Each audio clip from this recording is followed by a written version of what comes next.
Hello everyone. कल अपने बहुत सारे प्रोविजंस भरे थे, मैंने क्वेश्चंस भी दिए थे, तो एक बार पहले अपन क्वेश्चंस एक बार देखेंगे। हो सकता है कि तुम्हारा आंसर आ गया हो, इंटरप्रिटेशन गलत हो, कुछ मिस्टेक हो, मिसअंडरस्टैंडिंग हो, व्हाटएवर जो भी है। तो एक बार अपन क्वेश्चन डिस्कस करेंगे। Himalaya limited reimburse the following expenses on medical treatment of son. Medical treatment of son, son मतलब एम्प्लॉई का बेटा। क्या एम्प्लॉई का बेटा कवर है? Answer is yes. मीन्स जो अपन यहाँ पे मेडिकल ट्रीटमेंट की बात कर रहे हैं वो किन किन की बात कर रहे हैं? एम्प्लॉई, स्पाउस, बच्चा and dependent relative. And dependent relative, relative के अंदर कौन आएगा? डिपेंडेंट रिलेटिव में father, mother, brother and sister. यदि डिपेंडेंट तो वो भी कवर्ड है। कौन कौन? Mother, father, brother and sister.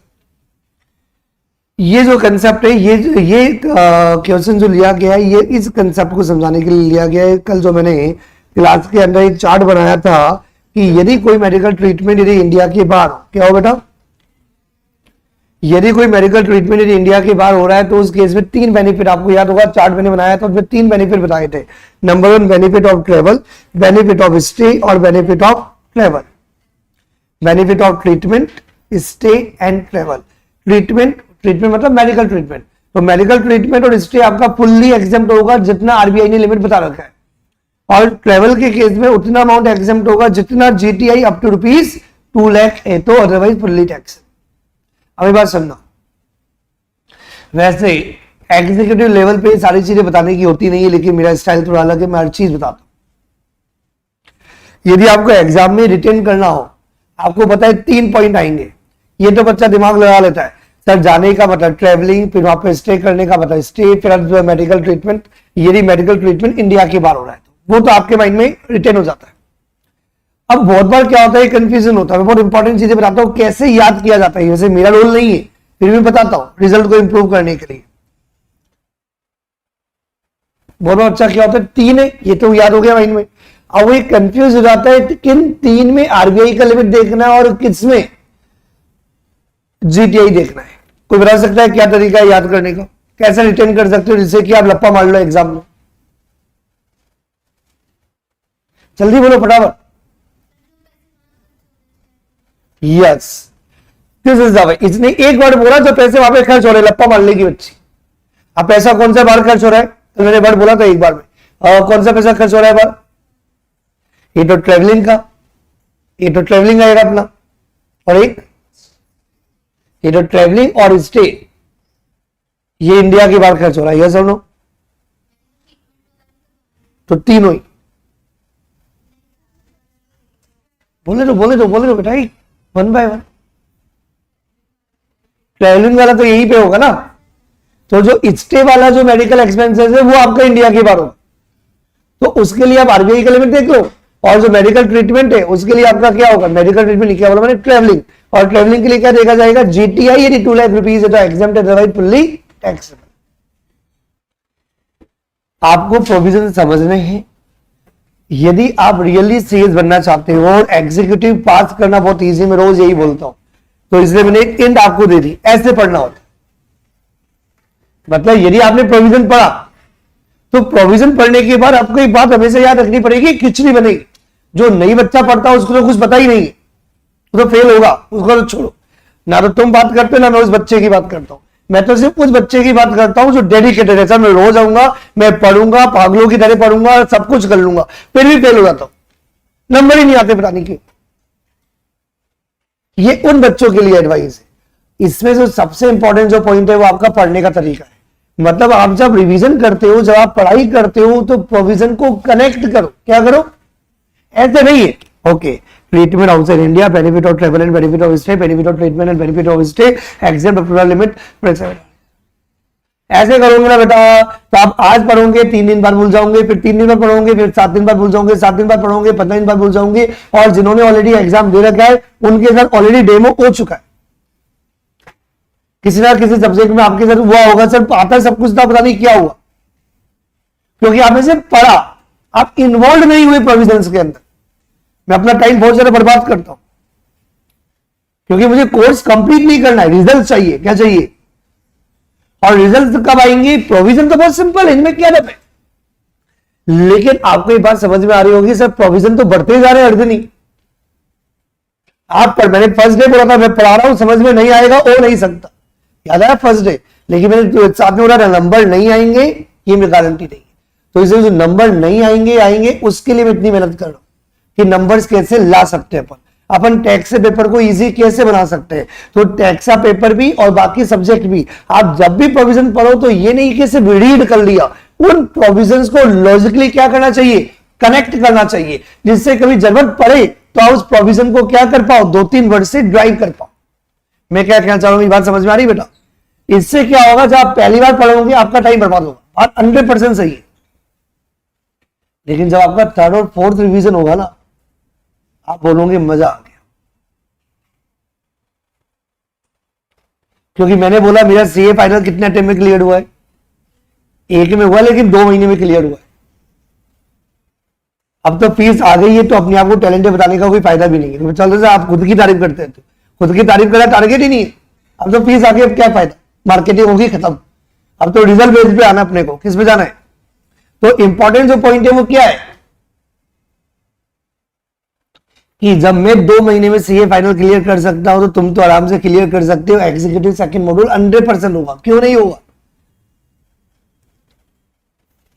क्योंकि तुम पढ़ने वाले बच्चे हो तो तुम पढ़ाई करोगे फिर भी रिजल्ट नहीं आएगा। अब रिजल्ट नहीं आएगा तो उसी के लिए बात कर रहा हूं कि उसके लिए क्या करना है। जब आप रीड करो, जब भी आप प्रोविजंस पढ़ो तो सिर्फ रीड मत करो, उन प्रोविजंस को क्या करो, लॉजिकली कनेक्ट करो। इस बात पे आपको ज्यादा ध्यान देना है। किस पे ध्यान देना है? ऐसा नहीं कि किसी ने बोला आपने सिर्फ रीड कर लिया, तो रीड किया हुआ तो भूल जाता है इंसान, लेकिन पॉइंट्स को ही आपने कनेक्ट कर रखा है। चलिए, जिनको रास्ते याद होते हैं तो रास्ते जब देखने से याद नहीं होते, जैसे मुझे रास्ते कभी याद नहीं होते, मतलब मैं याद नहीं करना चाहता, मुझे सब याद होता है, मेमोरी वेरी वेरी स्ट्रॉन्ग, लेकिन मुझे रास्ते याद नहीं करने क्योंकि नहीं करने। लेकिन जब मेरा मन करता है करने का तो आप कैसे याद करते हो? इसके बाद ये आएगा, इसके बाद ये आएगा, इसके बाद ये आता है, लेफ्ट में ये होता है, राइट में होता है। तुम में से जिन बच्चों को गूगल देखने की आदत नहीं है, जिनको रास्ते याद करने की आदत है, तो ऐसा नहीं होता ये आ गया, ये नहीं आ गया, ये पहले आया था, ये बाद में आया था, लेफ्ट में वो वाली दुकान है उसके लेफ्ट लेना होता है, फिर उसके आगे वाला लेफ्ट नहीं लेना पड़ता है जहां पे वो लल्लू प्याज वाला है, जो भी है क्या क्या चालू मतलब ऐसे नहीं करते, ऐसे ऐसे चले जाओ ना ना ना ना। जिनको रास्ते याद होते हैं वो कनेक्ट करते हैं। इसका मतलब प्रोविजन भी आप याद कर सकते हो। क्या बोला मैंने? प्रोविजन भी आप याद कर सकते हो, 100% पास होंगे। वो क्या होना चाहिए? कनेक्ट होना चाहिए। क्या होना चाहिए? यस, ये बहुत इंपॉर्टेंट चीज है। अपने तो फालतू टाइम बर्बाद किया जरूरी था, लेकिन आ जाओ फटाफट क्वेश्चन पे आ जाओ, जल्दी जल्दी करेंगे। The treatment was done at the UK, ये पूरा का पूरा पॉइंट नंबर बी को समझाने के लिए। ये जो क्वेश्चन है, ये क्वेश्चन किसके लिए? चार्ट के अंदर 2 पॉइंट बनाए थे, आपको याद होगा, ए और बी। मेडिकल ट्रीटमेंट यदि इंडिया में हो रहा है ए, और बी था मेडिकल ट्रीटमेंट आउटसाइड इंडिया। तो ये जो क्वेश्चन है ये पॉइंट नंबर बी को समझाने के लिए। किसके लिए? Point number B. यदि आपने कोई मेडिकल ट्रीटमेंट यदि इंडिया के बाहर किया तो यहाँ पे कंपनी है फॉलोइंग एक्सपेंसेस को रिइंबर्स करती है एम्प्लॉय के बेटे के लिए, और ये ट्रीटमेंट यूके मतलब आउटसाइड इंडिया किया गया है। पहला point, travelling expenses 1,15,000 rupees, stay expenses at the UK permitted by RBI 45,000 rupees, actual expenses 70,000 rupees, medical expenses permitted by RBI 50,000 rupees, actual expenses 70,000 rupees. Compute the taxable perquisite in the end of current, क्योंकि employ तो कर रही है, माना कि medical treatment किसका किया जा रहा है? एम्प्लॉय के बेटे का किया जा रहा है, लेकिन ऑब्वियसली टैक्सेबल तो एम्प्लॉय के एंड में ही होगा ना। ये परक्विजिट किसके लिए होगा? एम्प्लॉय के लिए। एम्प्लॉय कौन है? करण। यदि उसकी annual income from the salary after standard deduction was, after standard deduction नहीं समझ में आएगा, मैं बता देता हूं। मतलब ये कि सैलरी के सारे जो भी होते हैं वो सब कुछ आपने कर लिया, मतलब इनकम फ्रॉम सैलरी आप प्रॉपर्ली कैलकुलेट कर चुके हो, और बाकी जो भी इनकम है आपने सब ऐड कर लिया। तो उसकी जो एनुअल इनकम है, क्योंकि आपको क्या निकालना होता है? जीटीआई निकालना होता है, और जीटीआई का मतलब होता है सारी इनकम आप इंक्लूड करोगे, सैलरी भी, एचपी भी। अब आप स्टैंडर्ड डिडक्शन करके कुछ देते होंगे, जब इस सैलरी वाला चैप्टर आएगा अभी पूरा एंड में तब बताऊंगा। तो मतलब ये कि आपने इनकम टैक्स से अकॉर्डिंग पूरा आपने इनकम कैलकुलेट कर रखा है। कितना अमाउंट? पहला केस 1,55,000, दूसरा case 156। Assumed prescribe limit of GTI is ₹2 lakh. ये लाइन नहीं भी देते तो चलता, क्योंकि ये लिमिट तो आपको स्टूडेंट को याद रखनी होती है, ये क्वेश्चन में दिया हुआ नहीं होगा। यहाँ पे दे रखा है तो कोई प्रॉब्लम नहीं है, और ये लाइन नहीं भी होती तो भी आपको ये लाइन आपको अपने आप को याद रखनी थी कि जीटीआई का जो प्रेस्क्राइब लिमिट है वो क्या है, अप टू ₹2 लाख। अब वो क्या होता है, एग्जेम्प्ट हो जाता है। क्या एग्जेम्प्ट हो जाता है, ट्रैवलिंग एक्सपेंसेस। यदि जीटीआई यदि 2 लाख रुपीज है, प्रोविजन देखते भी जाओ जिनको याद नहीं आ रहा, जीटीआई यदि 2 लाख रुपीज है तो जो भी ट्रैवलिंग एक्सपेंसेस आपने किया है वो पूरा का पूरा क्या हो जाएगा, एग्जेम्प्ट हो जाएगा, परक्विजिट के अंदर इंक्लूड नहीं होगा। यहाँ पे कितने एक्सपेंसेस दिए हुए, 3 बेनिफिट दिए हुए हैं, 1 ट्रेवल, स्टे और मेडिकल। ट्रेवल, स्टे और मेडिकल। तो पहले अपन क्या लिखेंगे, स्टे और मेडिकल, जो आपने इंडिया के बार किया है जहां पे आरबीआई का लिमिट कंसिडर किया जाता है। तो stay expenses in UK permitted by RBI 45,000 rupees. Actually जो एक्सपेंसेस हुए वो 70,000 हुए, और इन्होंने कुछ नहीं दे रखा है तो साइलेंट भी देखा जाएगा। जितना भी एक्सपेंसेस इनकर्ड हुआ है वो हिमालय लिमिटेड एम्प्लॉयर ने क्या कर दिया, रीइंबर्स कर दिया। क्या कर दिया, एम्प्लॉयर ने रीइंबर्स कर दिया। तो आपको बेनिफिट कितना मिला, 70। आरबीआई का लिमिट कितना है, 45। तो कितना अमाउंट टैक्सेबल होगा, नहीं आया समझ में। स्टे एक्सपेंसेस, जिनको याद नहीं आ रहा फॉर्मेट देख लो, प्रोविजन देख लो, फॉर्मूला देख लो। स्टे एक्सपेंसेस एंड मेडिकल जो एक्सपेंसेस है वो कितना अमाउंट एग्जेम्प्ट होगा, जितना आरबीआई ने लिमिट प्रेस्क्राइब कर रखा है। और यहाँ पे आरबीआई का जो लिमिट है वो है 45,000। तो 70 माइनस 45 कितना आएगा अमाउंट, 25। तो मेडिकल एक्सपेंसेस के लिए भी आरबीआई का जो लिमिट प्रेस्क्राइब्ड है वो एग्जेम्प्ट होगा। तो 70 माइनस 50 तो 20, 70 माइनस 50 20। ये समझ में आ गया। इन दोनों पॉइंट में कोई डाउट है किसी को क्लास में? हेलो एवरीवन, किसी को भी डाउट नहीं है?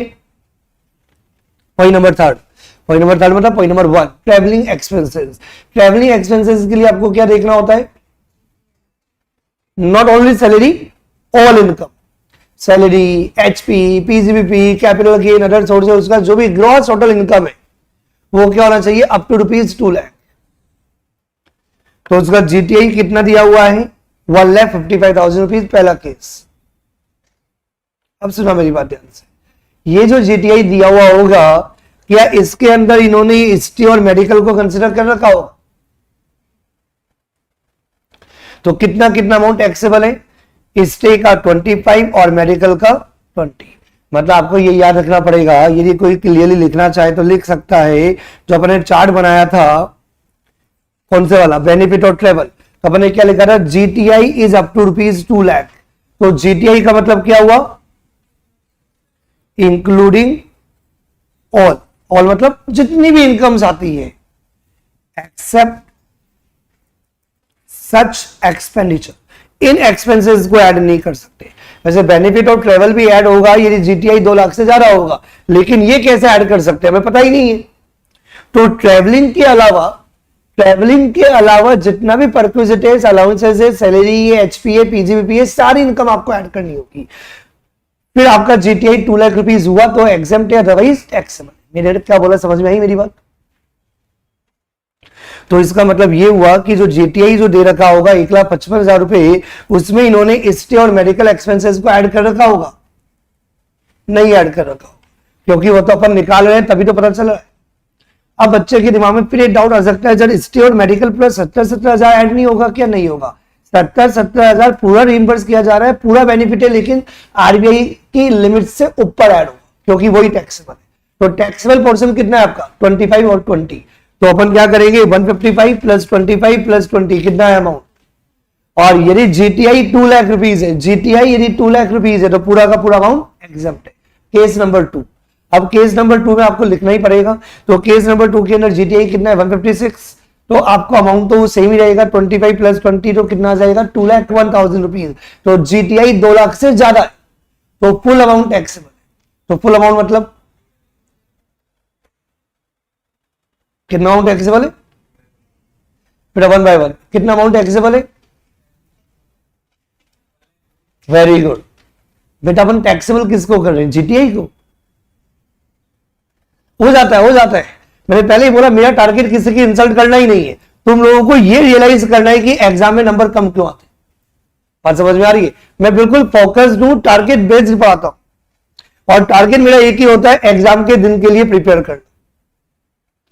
क्योंकि दो चीजें होती, एक होता है प्रोविजन पढ़ना, एक होता है हमारे माइंड। तो अपने को ये देखना है कि मैं कहां कहां गलतियां कर सकता हूं, वो इंप्रूव करते जाओ, अपने आप पास हो जाएंगे। पास होना बिल्कुल बच्चों का खेल है, कोई बड़ी बात होती नहीं। पर हमें क्या करना है, अपनी गलतियां से इंप्रूव करनी है। क्या करना है, अपने आप को इंप्रूव करते जाओ, अपने आप को इंप्रूव करते जाओ, रोज एक बोलना है। मतलब आपके अंदर क्या होता है, जब गलतियां होती है तो इंसान डिमोटिवेट भी होता है, मैं इतना बड़ा बेवकूफ हूं क्या, ना ना ना, every day I am being improved. मैं हवा में उड़ना भी नहीं पाता तुम्हें, मुझे बच्चा पसंद आता ही नहीं जो हवा में उड़ता है, बिल्कुल पागल। तो हवा में उड़ने वाला तो बिल्कुल पागल, और जो बिना मतलब पढ़ने के बाद भी डरता है तो वो भी पागल, क्योंकि आप डर गए तो वैसे ही फेल। तो इसलिए एवरीडे देखते जाओ कि मैं क्या गलतियां करता जा रहा हूं, और एवरीडे उन गलतियों को इंप्रूव करो। तो खुद पे बिलीव लो, वाह आज मैं और बेटर हुआ कल से, आज मैं और बेटर हुआ कल से। तो आपका टारगेट क्या होना चाहिए, ये नहीं होना चाहिए कि मैं पास हो रहा हूं या फेल हो रहा हूं, गया तेल लेने। ये कोई टारगेट होता है कि पास और फेल? टारगेट ये होता है yes I am being improve, मतलब आपका कंपटीशन खुद से होना चाहिए। दिस इज अ रियलिस्टिक वे। जब आप कूल रहते हो, कॉन्फिडेंट रहते हो, अदरवाइज आप बिना मतलब हवा में उड़ जाते हो और बिना मतलब क्या करते हो, गिर जाते हो।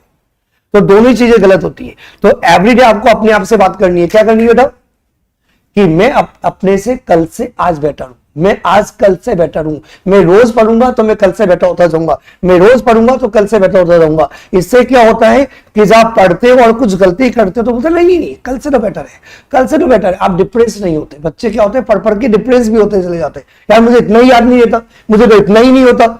कल से तो अच्छा है ना, कल से तो बेटर है ना, कल से तो अच्छा हुआ ना। तो इससे क्या होता है, आपका कॉन्फिडेंस बनता है। ठीक है, समझ में आ गई बात? Everyone clear? तो पहले केस के अंदर जो आपका taxable value of medical perquisite आएगा वो आएगा 45,000 रुपीज, क्योंकि यहां पे आपका ट्रेवलिंग बेनिफिट टैक्सेबल नहीं हुआ, क्योंकि जीटीआई 2 लाख रुपीज है। लेकिन सेकंड केस के अंदर जीटीआई आपका 2,01,000 रुपीज हो गया, जीटीआई 2 लाख से ज्यादा है, तो इसलिए ट्रेवलिंग बेनिफिट क्या होगा, टैक्सेबल होगा। तो आपका टैक्सेबल वैल्यू ऑफ परक्विजिट कितना होगा, दैट इज 1,60,000 रुपीज। और मुझे लगता है पूरी क्लास को समझ में आ गया था, और जिन्होंने किया था उनका सही होगा, और बाई चांस कोई मिस्टेक हुई होगी तो उनको समझ में आ गया होगा क्या ध्यान देना है। क्वेश्चन नंबर 21, ये भी इजी क्वेश्चन है। From the following data through आज फास्ट एवरीवन, सबको इन्वॉल्व होना है। You are required to calculate the perquisite value of the expenses on medical treatment. यहाँ पे आपका टारगेट क्या है, मेडिकल ट्रीटमेंट का जो परक्विजिट है, जो फैसिलिटी एम्प्लॉय ने एम्प्लॉयर से ली है, उसका टैक्सेबल वैल्यू आपको कैलकुलेट करना है। क्या कैलकुलेट करना है, टैक्सेबल पोर्शन परक्विजिट का। कौन सा perquisite, medical facility which is accessible in the end of employee of a company inclusive of the conditions to be satisfied। inclusive की जगह आप क्या बोल सकते हो, considering of the condition to be satisfied। GTI inclusive of salary, ये line बहुत important होती है। जीटीआई दिया हुआ है inclusive of salary after deduction, मतलब ये कि सैलरी वैलरी सब इंक्लूड कर रखा है, स्टैंडर्ड डिडक्शन जो भी देना होता होगा वो सब कंसिडर कर रखा है, लेकिन excluding the value of following benefits, मतलब ये जो पूरा मेडिकल ट्रीटमेंट जो दिया जा रहा है उसको हटा के जितने भी परक्विजिट है सब इंक्लूड कर रखा है जीटीआई के अंदर। तो जीटीआई कितना है बेटा, 190। जीटीआई कितना है, लेकिन मेडिकल ट्रीटमेंट के अलावा। समझ में आ रही बात? पॉइंट नंबर 1 सब रेडी है? अब मैं तुम में से पूछने वाला हूं, क्योंकि मैंने कल होमवर्क दिया था तो मुझे लगता है सब पढ़ के आए होंगे, करके आए होंगे। Amount spend on the treatment of employees wife in a hospital maintained by the employer. बेटा तुम बताओगे फर्स्ट, फुल्ली टैक्सेबल। एग्जाम का रीजन, यस जो रीजन है, क्योंकि परक्विजिट जो होगा वो आपका एग्जाम्पशन के पर्पज के लिए, उसमें एम्प्लॉय कवर्ड है, स्पाउस कवर्ड है, बच्चे कवर्ड है, और यहां तक कि dependent father mother and sister भी कवर्ड है। तो ये कवर्ड तो है। और दूसरी बात, ये मेडिकल ट्रीटमेंट इंडिया में किया गया है इन एम्प्लॉयर ऑन हॉस्पिटल, तो इसे फुल अमाउंट एग्जेम्प्ट है। ये रीजन क्लियर हो गया। रीजन क्या है, एम्प्लॉयर ऑन हॉस्पिटल। सेकंड बेटा, yes second, amount paid by the employer on the treatment of employ child in a hospital. Reason, ये फैमिली मेंबर तो है, और मतलब ये फैमिली मेंबर के अंदर आ रहे, बात तो सही है, लेकिन ये मेडिकल तो ये कौन से वाले पॉइंट में कवर्ड होगा, ए और बी में, ए में कवर्ड होगा। तो ए के अंदर कौन सा पॉइंट है ये, तुम बताओ बेटा।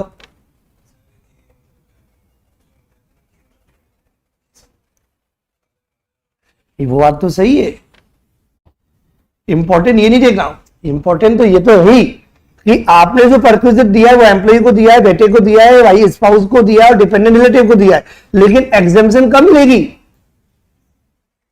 एग्जेम्पशन तभी मिलेगी जब मेडिकल ट्रीटमेंट इंडिया में होगा, या तो एम्प्लॉयर के हॉस्पिटल में, या एम्प्लॉयर के हॉस्पिटल में, या गवर्नमेंट हॉस्पिटल में, या गवर्नमेंट रिकॉग्नाइज हॉस्पिटल में। इनमें से कुछ भी दिया हुआ है क्या? ये सॉरी ये वाला नहीं दिया हुआ है ना ये दिया हुआ है कि गवर्नमेंट हॉस्पिटल है, ना ये दिया हुआ है कि गवर्नमेंट रिकॉग्नाइज हॉस्पिटल है, और ना ही ये दिया हुआ है कि ये एम्प्लॉय ऑन हॉस्पिटल है, इसलिए फुल अमाउंट टैक्सेबल है। आया कि नहीं आया समझ बेटा दोनों को? Everyone pass? फिर अब तुम बताओगी third, medical insurance premium reimbursed by the employer on a policy covering the employer wife and dependent parents. Reason या नोट नंबर 1 में बताया था मैंने, medical insurance premium, health insurance premium, यदि एम्प्लॉयर के द्वारा यदि एम्प्लॉय के लिए यदि कोई हेल्थ इंश्योरेंस प्रीमियम यदि पे किया जाता है तो full amount exempt, full amount exempt. याद तक किसी को कोई डाउट? मैंने पहले भी क्लास में बोला था, मेरा स्टाइल समझ लो, मुझे आंसर से मतलब नहीं होता, आपके दिमाग में डाउट नहीं होना चाहिए, प्रोविजन क्लियर होना चाहिए। मेरा पर्पस क्या है, जो प्रोविजन तुमने कॉपी में लिख रखा है ना, उस प्रोविजन को तुम्हें अप्लाई करना आया कि नहीं आया, समझ में आ रही बात? अपन प्रोविजन याद करने पर फोकस नहीं कर रहे, किस पर फोकस कर रहे? Applicability of provision. किस पर फोकस कर रहे? Applicability of provision. समझ में आ रही बात एवरीवन? ये बेटा तुम्हारा हो गया, तुम्हारा नंबर, तुम्हारा नहीं पहले इधर आता है बेटा। फोर्थ का ए इधर बेटा, amount spend on the medical treatment of the employ outside India. ये ए कैटेगरी है, बी कैटेगरी है? बी कैटेगरी के अंदर मेडिकल ट्रीटमेंट आउटसाइड इंडिया, ये कौन सा वाला एक्सपेंसेस है? 3 पॉइंट है ना इसमें, ये किसके रिगार्डिंग बात कर रहे हैं? मेडिकल ट्रीटमेंट एक ही बात है। तो इसके लिए कितना अमाउंट एग्जाम होता है मेडिकल ट्रीटमेंट के लिए? जीटीआई कितनी होनी चाहिए? 2 लाख या 2 लाख से ज्यादा? फिर तुम बताओ। यस, मैंने अभी थोड़ी देर पहले ही बोला था बेटा कि जो इंडिया के बाहर जो आप खर्चे करते हो उनके लिए आरबीआई का लिमिट होता है, क्योंकि इंडिया के बाहर जो आप खर्चे करोगे वो किसमें करोगे? वहां की करेंसी में, तो डॉलर, पाउंड, येन, समझ में आया? और इसके लिए तो आरबीआई इन्वॉल्व होगा ही होगा, तो ऐसे लपे हो जाते हैं। इससे क्या होता है, कनेक्टिविटी अच्छी हो जाती है, क्योंकि मैं हर पॉइंट के साथ आपको रीजन नहीं दे सकता इतने सारे, तो इससे मैं आपको बताता हूं ऐसे कनेक्ट करके पढ़ोगे तो आपको याद रहेगा।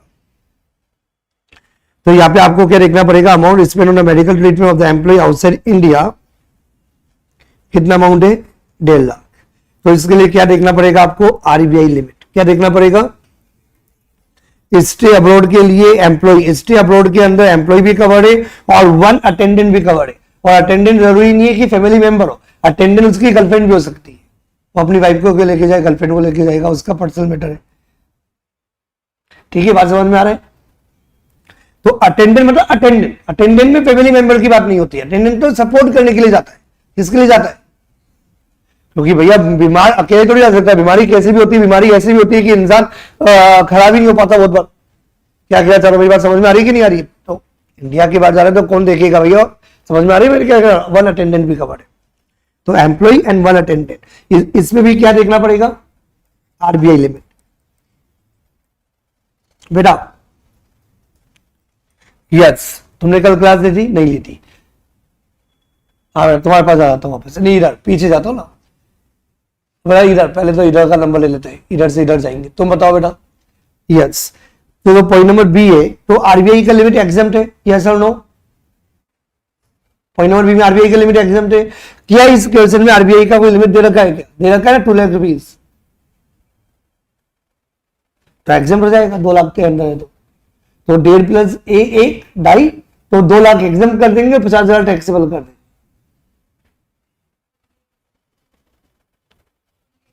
कैसे? लेकिन 1.5 प्लस 1 2.5 है ना, तो फुल्ली टैक्सेबल होगा। तो तुम बताओ। तो दे रखा है ना लास्ट में, ये रहा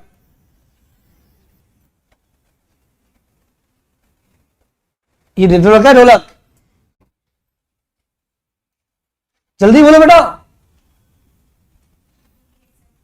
फुल्ली एग्जाम हो जाएगा, मजा नहीं आएगा। आरबीआई की लिमिट, इस क्वेश्चन में आरबीआई का लिमिट दिया हुआ ही नहीं है, तो इसका मतलब आपको क्या करना पड़ेगा, मैंने आपको तरीका बताया, जब क्वेश्चन साइलेंट है तो क्या करते हैं, जल्दी बोलो, वर्किंग नोट। तो ये मेरे हाथ में गेम, पूरा गेम मेरे हाथ में है। अब आरबीआई ने, अब ये मैं बताता हूं एजम्पशन भी कैसे ली जाती है। आरबीआई ने कुछ तो लिमिट दे ही रखी होगी, मैं कैसे एज्यूम कर लूं कि आरबीआई ने 50,000 दे रखा है, 1 लाख दे रखा है, 2 लाख दे रखा है, 1.5 लाख दे रखा है, आप क्या मानोगे। तो बेटर एजम्पशन क्या है, लप्पा मानो। ये समझ में आया, पूरा का पूरा आरबीआई की लिमिट के अंदर कवर्ड है, बेस्ट एजम्पशन यही है। ये तो पता ही कि आरबीआई ने कुछ तो लिमिट दे रखी होगी, अब कितनी दे रखी है, क्वेश्चन में दे रखा है क्या बेटा, तो आपको वर्किंग नोट बनाना पड़ेगा। तो आप वर्किंग नोट के अंदर क्या लिख के आओगे, वी एज्यूम दैट कि ये 1.5+1 टोटल कितना हो गया, 2.5 लाख रुपए, ये आरबीआई की लिमिट के अंदर कवर्ड होते हैं, इसलिए ये अमाउंट टैक्सेबल नहीं है। और आरबीआई की लिमिट यदि 2 लाख है तो 50,000 टैक्सेबल है, आरबीआई का लिमिट यदि 180 है तो 70,000 टैक्सेबल है, आरबीआई का लिमिट यदि 1.5 लाख है तो 1 लाख टैक्सेबल है। लेकिन मैं कैसे मान लूं कि आरबीआई का लिमिट 1 या 1.5 है, तो बेटर क्या है मेरे लिए कि आरबीआई की लिमिट तो होगी, तो कितनी है क्वेश्चन में नहीं दे रखा है, तो मैंने क्या एज्यूम किया कि पूरा का पूरा आरबीआई की लिमिट के अंदर कवर्ड है। ये मैं ऐसा क्यों बता रहा हूं, क्योंकि बच्चे क्या करते हैं, क्वेश्चन करते तो आंसर के पीछे भागते, मेरा आंसर इंपॉर्टेंट नहीं है, मैं रोज बोलता हूं क्यों किया मैंने ये सॉल्यूशन ऐसा, वो आपको पता होना चाहिए, क्योंकि इसका एक रीजन बताता हूं मैं। फॉर एग्जांपल इस क्वेश्चन के अंदर मैंने मान लिया कि 2.5 लाख रुपए पूरे आरबीआई की लिमिट के अंदर कवर्ड है, तो पूरा 2.5 लाख एग्जाम कर दिया। अब फॉर एग्जांपल मेरा मन परिवर्तन हो गया, तो मैंने किसी क्वेश्चन के अंदर ये एज्यूम कर लिया कि ये आरबीआई की लिमिट के अंदर कवर्ड नहीं है, तो फुल अमाउंट टैक्सेबल कर दिया। कौन सा सही है, दोनों सही है। तो सही किस पर डिपेंड करता है, याद अब सही जा रहे हो मेरी एजम्पशन पर। एजम्पशन मतलब वर्किंग नोट, तो दम किस में, आंसर में नहीं है, दम किस में, वर्किंग नोट में, दम किस में। लेकिन एक बात और याद रखना, वर्किंग नोट और एजम्पशन तभी ली जाती है जब क्वेश्चन ऐसा क्यों कि क्वेश्चन में आरबीआई का लिमिट दे रखा था 1 लाख, बच्चे ने बोला सर आप ही तो बोलते हो कुछ भी कर लो, कुछ भी कर लो, तब होता है जब, yes this is a point to be noted. ये बात समझ में आ रही है सबको। तो अपन ने यहां पे माना है कि पूरा 2.5 लाख रुपए आरबीआई की लिमिट के अंदर कवर आता है, तो फुल अमाउंट एग्जाम्प्ट है, 1 रुपया भी टैक्सेबल नहीं है regarding with medical treatment and stay abroad. Amount spend on the travel of employ in the attendant 50,000 rupees, और ये टैक्सेबिलिटी किसके ऊपर डिपेंड करती है, जीटीआई के ऊपर। और जीटीआई का जो लिमिट है आपको बताइए 2 लाख रुपए, और जीटीआई क्वेश्चन में कितना दिया हुआ है 190। और मेडिकल ट्रीटमेंट ट्रेवलिंग को छोड़ के, मेडिकल ट्रीटमेंट के अंदर ट्रेवलिंग को छोड़ के बाकी जितना भी परक्विजिट अमाउंट है कितना टैक्सेबल हुआ, 5,000 ही टैक्सेबल हुआ, तो 190 + 5 कितना हुआ, तो जीटीआई आपकी कितनी अप टू ₹2 लाख, एक ही नहीं, बोलो तो सही, क्योंकि आपका जीटीआई कितना आ रहा है 190 नहीं 195, इसलिए मैं क्वेश्चन कराता हूं। हो सकता है तुम में से जिन बच्चों ने किया 190 कंसिडर करके कर लिया, तो इससे मुझे उससे मतलब नहीं है कि तुम्हारा आंसर सही आ रहा है गलत आ रहा है, मुझे इस बात से मतलब है कि आपने प्रोविजन सही अप्लाई किया या गलत अप्लाई किया। मेरे लिए एप्लीकेबिलिटी ऑफ द प्रोविजन पहली प्रायोरिटी है, आंसर क्या, और तुम लोगों को यह आदत डालनी है। इससे क्या होता है, एग्जाम में आपको डर नहीं लगता, एग्जाम अच्छा होता है आंसर सही आएगा गलत आएगा, बाहर में जाए आंसर। जय माता दी प्रोविजन की, तुम्हारा प्रोविजन तो आप याद करके जाते हो, तो आप एग्जाम में बिल्कुल कूल रहते हो, क्योंकि आपका पूरा फोकस किस पे होता है, प्रोविजन पे होता है, आंसर पे नहीं होता। क्योंकि आंसर पे कभी प्रोविजन, आंसर पे आप फोकस कर ही नहीं सकते, क्योंकि एग्जाम में जो क्वेश्चन आएंगे उनके आंसर थोड़ी पता होते। यहां तो फिर भी आपको आंसर पता होते तो आप आंसर बेस्ड पढ़ाई कर लेते हो। बात समझ में आ रही बेटा। तो जीटीआई कितना है बेटा 195 अप टू ₹2 लाख, इसलिए फुल अमाउंट एग्जाम्प्ट। सिर्फ समझाने के लिए, यदि जीटीआई यहां पे 2,02,000 हो जाता या 2,05,000 हो जाता तो क्या होता, फुल अमाउंट टैक्सेबल हो जाता। कितना अमाउंट, ट्रेवलिंग का 50,000 रुपीज। ये क्लियर हो गया एवरीवन। लेकिन यहां पे एग्जाम्प्ट है क्योंकि 195 का जीटीआई है। एक और क्वेश्चन, बिल्कुल ये कराने का जो रीजन है ये मैं स्किप कर देता, लेकिन ये क्वेश्चन में इंफॉर्मेशन और ज्यादा मिसिंग है। तो इस टाइप के क्वेश्चन कैसे करने होते हैं ये भी आपको पता होना चाहिए। जब क्वेश्चन में मिस्टेक हो, आप ऐसे बोल सकते हो, क्वेश्चन में मिस्टेक हो या क्वेश्चन इनकम्प्लीटेड हो, क्या बोलते हैं इसको, इसे बोलते हैं इनकम्प्लीटेड टाइप के क्वेश्चंस, वो सॉल्व करना। ये क्वेश्चन इनकम्प्लीटेड है, कौन सा वाला, क्वेश्चन नंबर 22। लेकिन एग्जाम में एजम्पशंस बहुत इंपॉर्टेंट होगी। क्या इंपॉर्टेंट होगा? Miss Raki is an employee in a private company. She received the following benefit from the company during the previous year 25-26. Reimbursement of the following medical expenses incurred by the Miss Raki on treatment of। क्या तुम्हारा number आ गया था ना? तुम्हारा नहीं आया था प्यारी बच्ची, कल आई थी बच्ची, वेरी गुड।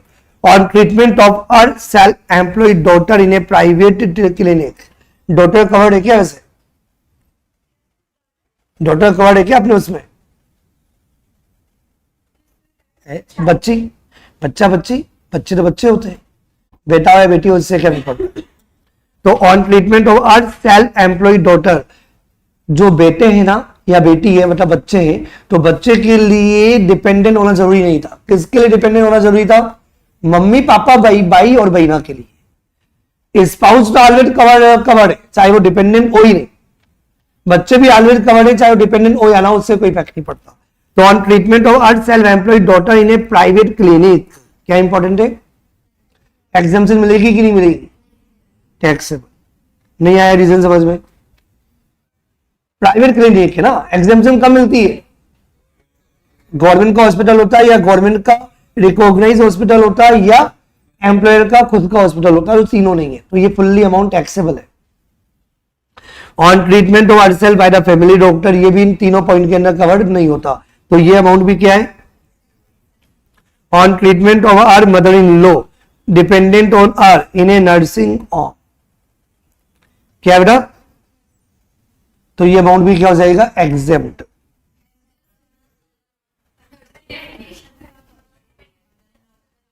डिपेंडेंट रिलेटिव के अंदर मदर इन लॉ कवर नहीं है, मदर कवर्ड है। मम्मी और मम्मी जी, ये तो मम्मी जी की बात हो रही है। किसकी बात हो रही है? मम्मी मम्मी जी, तो मम्मी जी की बात हो रही है, मतलब मदर इन लॉ की बात हो रही है। किसकी बात हो रही है बेटा? समझ में आ रही बात। और दूसरी बात नर्सिंग होम, ये आपके एजम्पशन में बेस होता है कि आप नर्सिंग होम गवर्नमेंट वाला मानते हो या प्राइवेट वाला मानते हो। साइलेंट में कुछ दिया हुआ नहीं।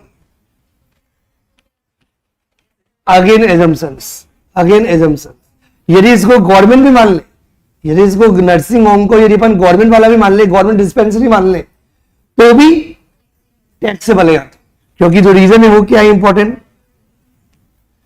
समझ में आ गया बात? टैक्सेबल है ना? फिर समझ में तो आ रहा है ना? कोई जल्दी तो नहीं हो रही ना? किसी को भी नहीं लग रहा ना? Very good. Payment of premium on mediclaim policy, मैंने बताया था जो मेडिक्लेम पॉलिसी होती है, हेल्थ इंश्योरेंस पॉलिसी होती है, वो फुल अमाउंट एग्जेम्प्टेड टैक्सेबल है? एग्जेम्प्टेड, वेरी गुड, सबका सही है।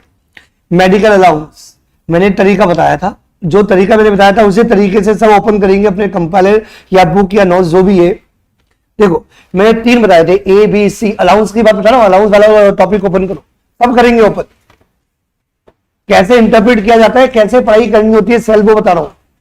अलाउंसेस के 3 पॉइंट दे रखे, वो चार्ट मिल गया बेटा एवरीवन? A B C. ए के अंदर क्या था? फुल्ली एग्जाम, तो फुल्ली एग्जाम में 2 ही पॉइंट है, तो 2 पॉइंट के अंदर ये कवर नहीं होता। ना ये जजेस वाला अलाउंसेस है और ना ये इंडिया के बाहर वाला गवर्नमेंट एम्प्लॉय वाला अलाउंसेस है, तो ये फुल्ली एग्जाम के अंदर तो आता नहीं है। फिर पार्टली टैक्सेबल अलाउंसेस अपने पढ़े थे। क्या पार्टली टैक्सेबल अलाउंसेस के अंदर मेडिकल अलाउंस था? आवाज नहीं आ रही? इसका मतलब फुल्ली समझ में ऐसे इंटरप्रेट करना। मैंने एक लाइन बताई थी, वापस से बता रहा हूं, अब आपको मेरी लाइन याद रहेगी। जो अलाउंसेस एग्जाम वाली कैटेगरी में और पार्टली टैक्सेबल वाली कैटेगरी में नहीं आ रहे, इसका मतलब सारे अलाउंसेस फुल्ली टैक्सेबल। आपको फुल्ली टैक्सेबल अलाउंसेस नाम याद नहीं रखने। क्या बोला मैंने? फुल्ली टैक्सेबल अलाउंसेस वाले नाम याद नहीं रखने। आपको क्या नाम याद रखने? कौन से एग्जाम्प्ट है और कौन से पार्टली टैक्सेबल है, और बाकी सारे अलाउंसेस क्या है? फुल्ली टैक्सेबल है। तो ये क्या हो जाएगा? Fully taxable. कितना अमाउंट आएगा? कितना आएगा? कौन बोला था? 2000? कोई तो बोला था, तो 2000 गलत है क्योंकि 2000 पर मंथ है। तो यदि 1 महीने का 2000 है तो 12 महीने का कितना होगा? तो कितना अमाउंट आपको लिखना पड़ेगा जब आप टैक्सेबल लिखोगे? तो 24,000 रुपीज। समझ में तो आ रहा है ना? Medical expenses reimbursed on the person treatment in a government hospital, क्या कीवर्ड है, क्या ये expenses incurred by the company on the treatment of her minor son abroad, abroad मतलब outside India। मेडिकल ट्रीटमेंट के लिए क्या देखा जाता है, मेडिकल ट्रीटमेंट के लिए क्या देखा जाता है, आरबीआई का लिमिट। तो इसके लिए आपको आरबीआई का लिमिट देखना पड़ेगा। Expenses in relation to foreign travel, foreign travel के लिए क्या देखा जाता है, जीटीआई कितना होना चाहिए, अप टू ₹2 लाख। तो expenses in relation to foreign travel and stay of Rakhi and our son abroad, son क्यों, क्योंकि 1 अटेंडेंट अलाउड है बेटा, 1 अटेंडेंट किसके लिए, स्टे के लिए, स्टे के लिए और ट्रेवलिंग के लिए। तो expenses in relation to foreign travel as well as the stay of Rakhi and son abroad for medical treatment limit prescribe by the RBI for this is ₹2 lakh. और स्टे के लिए क्या देखना है आपको, आरबीआई लिमिट, और आरबीआई का लिमिट यहां पे कितना दिया हुआ है, ₹2 लाख। मेरी बात देखना ध्यान से, यहां पे दोनों अमाउंट को ऐड करो, कितना आ रहा है, 1,05,000 और 1,20,000 दोनों को ऐड करेंगे तो कितना आएगा, हाँ 225। और आरबीआई का लिमिट कितना है, तो कितना अमाउंट टैक्सेबल हुआ, 25 इंडिविजुअली, मतलब अभी मैंने बोला था क्वेश्चन गलत है। आप समझ में आ गया, जिन बच्चों ने किया होगा उनको समझ में आ गया होगा सर क्वेश्चन में प्रॉपर्ली कर ही नहीं सकता ईमानदारी से बिना एजम्पशंस के। क्यों, सुनो मेरी बात, मेडिकल ट्रीटमेंट के लिए और स्टे के लिए आपको देखना है आरबीआई लिमिट, लेकिन गलती से उन्होंने आरबीआई लिमिट किसके साथ दे दिया, फॉरेन ट्रेवल भी लिख दिया। तो जब क्वेश्चन सॉल्व करोगे तो आप क्या करोगे, क्योंकि समझो मैं बताता हूं एक बार, जिनको समझ में आ रहा है अच्छी बात है, जिनको नहीं आ रहा मैं एक बार लिखता हूं सामने, आपको समझ में आएगा पॉइंट। आपको यहां पे किसका ट्रीटमेंट करना है, 3 पॉइंट का ट्रीटमेंट करना है, जल्दी से देखो कौन से 3 पॉइंट। 1, ये तो ट्रेवलिंग अलग कर दो, स्टे और मेडिकल ट्रीटमेंट।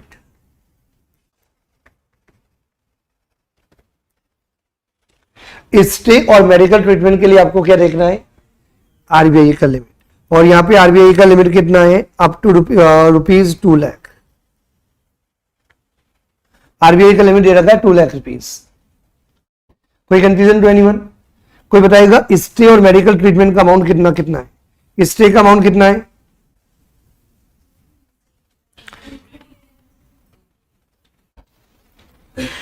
देखो मेडिकल ट्रीटमेंट तो मुझे पता है ₹1,05,000 है, मेडिकल ट्रीटमेंट तो मुझे पता है ₹1,05,000 है, लेकिन क्या कहीं यहां पे आपको दे रखा है कि आपका ट्रेवलिंग कितना है, ट्रेवलिंग कितना है, देखो मेडिकल ट्रीटमेंट दे रखा है ₹1,05,000, मैंने अमाउंट सही लिखा है ना, ठीक है। स्टे कितना है,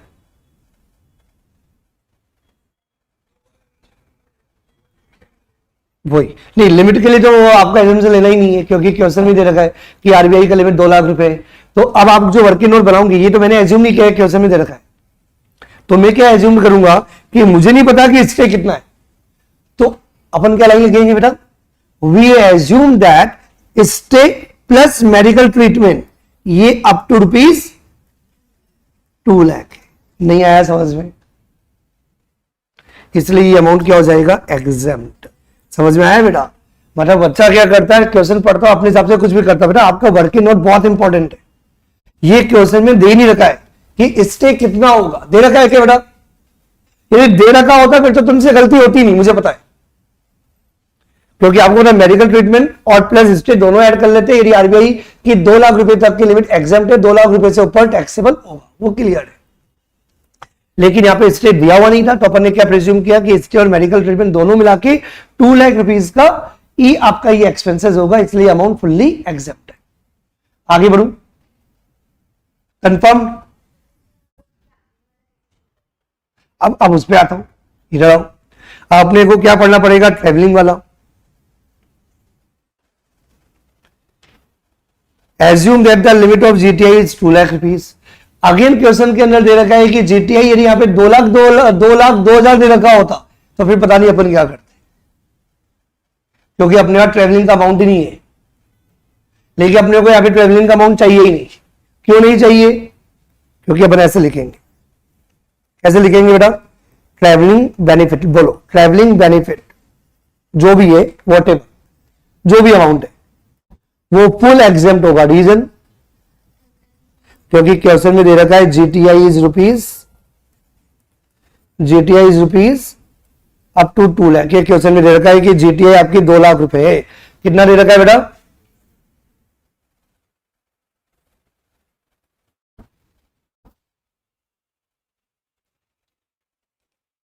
अब फिर बच्चे के अंदर दिमाग में डाउट ये आएगा, सर इसमें मेडिकल ट्रीटमेंट वाले अमाउंट ऐड कर रखे नहीं कर रखे होंगे? क्वेश्चन में कुछ भी नहीं दे रखा है, क्योंकि एज्यूम्ड वर्ड बोला हुआ है। तो हमें बोलने हैं कि जीटीआई वही जीटीआई है जो फाइनली आप लेते हो। फाइनली मतलब सब ऑलरेडी ऐड है हमारे हिसाब से, क्योंकि ये एज्यूम वाला है। समझ में आ रही बात?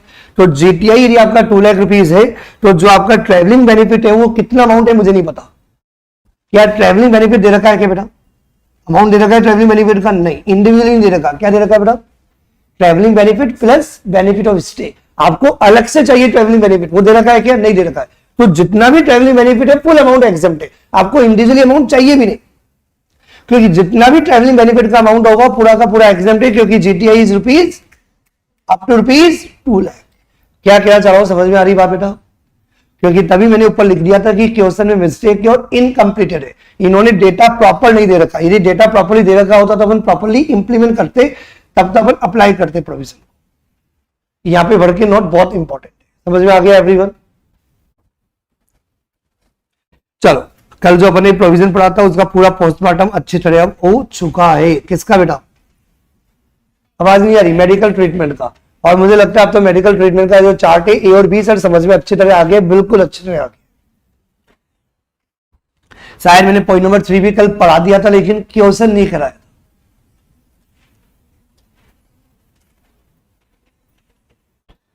ये क्वेश्चन आपकी बुक में नहीं है, बाय मिस्टेक गलती से रह गया। ये बात देख लो सामने, ये वाला क्वेश्चन शायद बुक में नहीं होगा।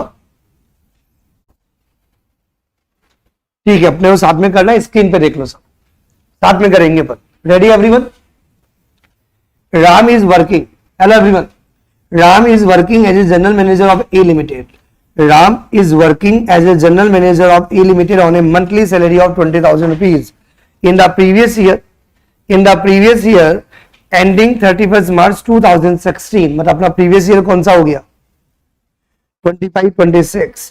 तो आपका जो बेसिक सैलरी होगा वो कितना लिया जाएगा? 20,000 टू 12, 2,40,000 रुपीज। समझ में आ गया बेटा?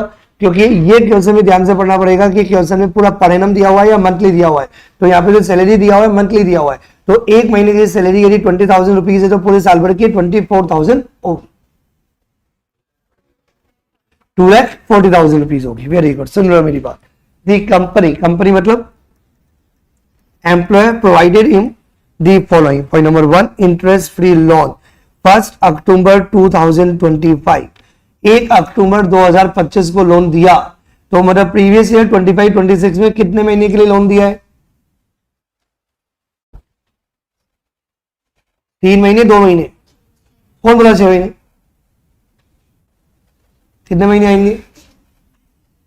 3 महीने आएंगे ना?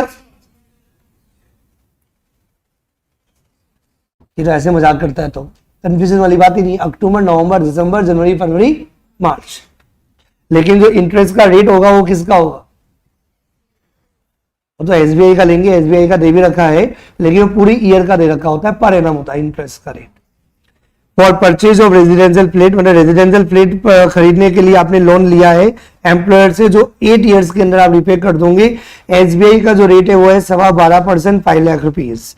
कोई बताएगा कितना इंटरेस्ट का परक्विजिट आएगा? पॉइंट नंबर 1 के एम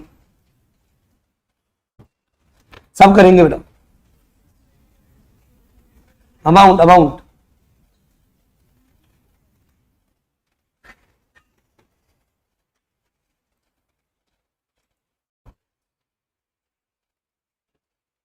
अमाउंट कितना आएगा?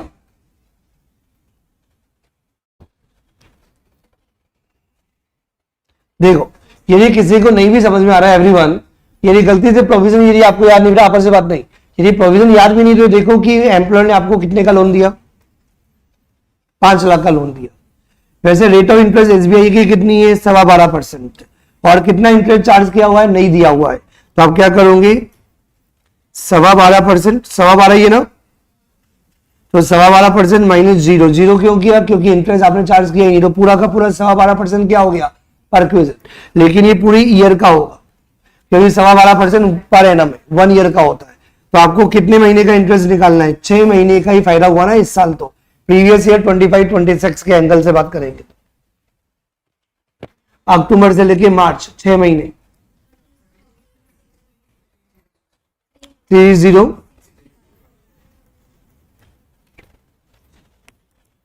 आई थिंक क्लियर टू एवरीवन। ये किन किन का सही था? ये तो होमवर्क दिया ही नहीं मैंने, तो सही वाली बात ही नहीं है। Point number B, education loan for son, education loan for son, SBI rate 11.5%। देखो, किसके बेनिफिट के लिए लोन दिया वो इंपॉर्टेंट नहीं होता, इसका तो कोई देखना ही नहीं होता। लोन लिया किसने? एम्प्लॉय ने लिया होगा। बेटा थोड़ी जाके लोन ले रहा है, लोन कौन ले रहा है? एम्प्लॉय। तो एम्प्लॉय ने लोन लिया, बेटे की पढ़ाई के लिए लिया, उससे कोई फर्क नहीं पड़ता। 15,000 रुपए का लोन का अमाउंट है, तो क्या होगा? ये अमाउंट आएगा ही नहीं, क्योंकि 20,000 के लोन होते हैं उनको अपन क्या कर देते हैं? इग्नोर कर देते हैं। समझ में आ गई बात? एक बार देखो, नोट पढ़ो जल्दी से, जल्दी से नोट पढ़ो एवरीवन, जल्दी से लोन पढ़ो। नोट लोन नहीं, जल्दी से नोट पढ़ो क्या लिखा हुआ है। यदि लोन अमाउंट यदि 20,000 रुपीज का है, लेकिन एग्रीगेट, कल भी मैंने बताया था कि यदि आप बहुत डिफरेंट पर्पज के लिए यदि आप लोन लेते हो तो लोन कैसे देखना है आपको? एग्रीगेट में देखना है। तो भैया माना कि ये लोन का अमाउंट 15,000 रुपए इंडिविजुअली 20,000 रुपीज से कम है, लेकिन भैया मैंने ऊपर 5 लाख का लोन तो वैसे ले रखा है, तो ये अब तो मैं 1,000 रुपए का भी लोन लूंगा तो क्या होगा? इंटरेस्ट का पार्ट फुल्ली टैक्सेबल होगा। 20,000 रुपीज का लिमिट नहीं है बेटा। यदि ऐसे 20,000 का लिमिट ऐसे कंसिडर होता तो क्या होता? अरे एम्प्लॉय क्या करता? समझ में आ गया? रीजन याद रहेगा, वरना आप क्या करोगे? 90 90 90 90 90 90 90 90 90 और ऐसा करके 1 करोड़ का लोन ले लोगे भैया। बेवकूफ बना रहे हो गवर्नमेंट को। बेवकूफ गवर्नमेंट बोलती है भैया हमने उन लोगों की बात की है जो 20,000 तक की एग्रीगेट में लोन ले रहे, इंडिविजुअल में नहीं, एग्रीगेट में। बात समझ में आ रही है बेटा? एवरीवन ऐड करो, कितना आएगा अमाउंट? 15,000 का लोन, एसबीआई का रेट ऑफ इंटरेस्ट कितना है? कितना है? 11.5%। कितना इंटरेस्ट चार्ज किया? नहीं दे रखा है तो 0। ये पूरे ईयर का होगा तो 6 महीने का कितना होगा? 6 महीने कैसे? अक्टूबर से लेके मार्च। कितना आएगा अमाउंट?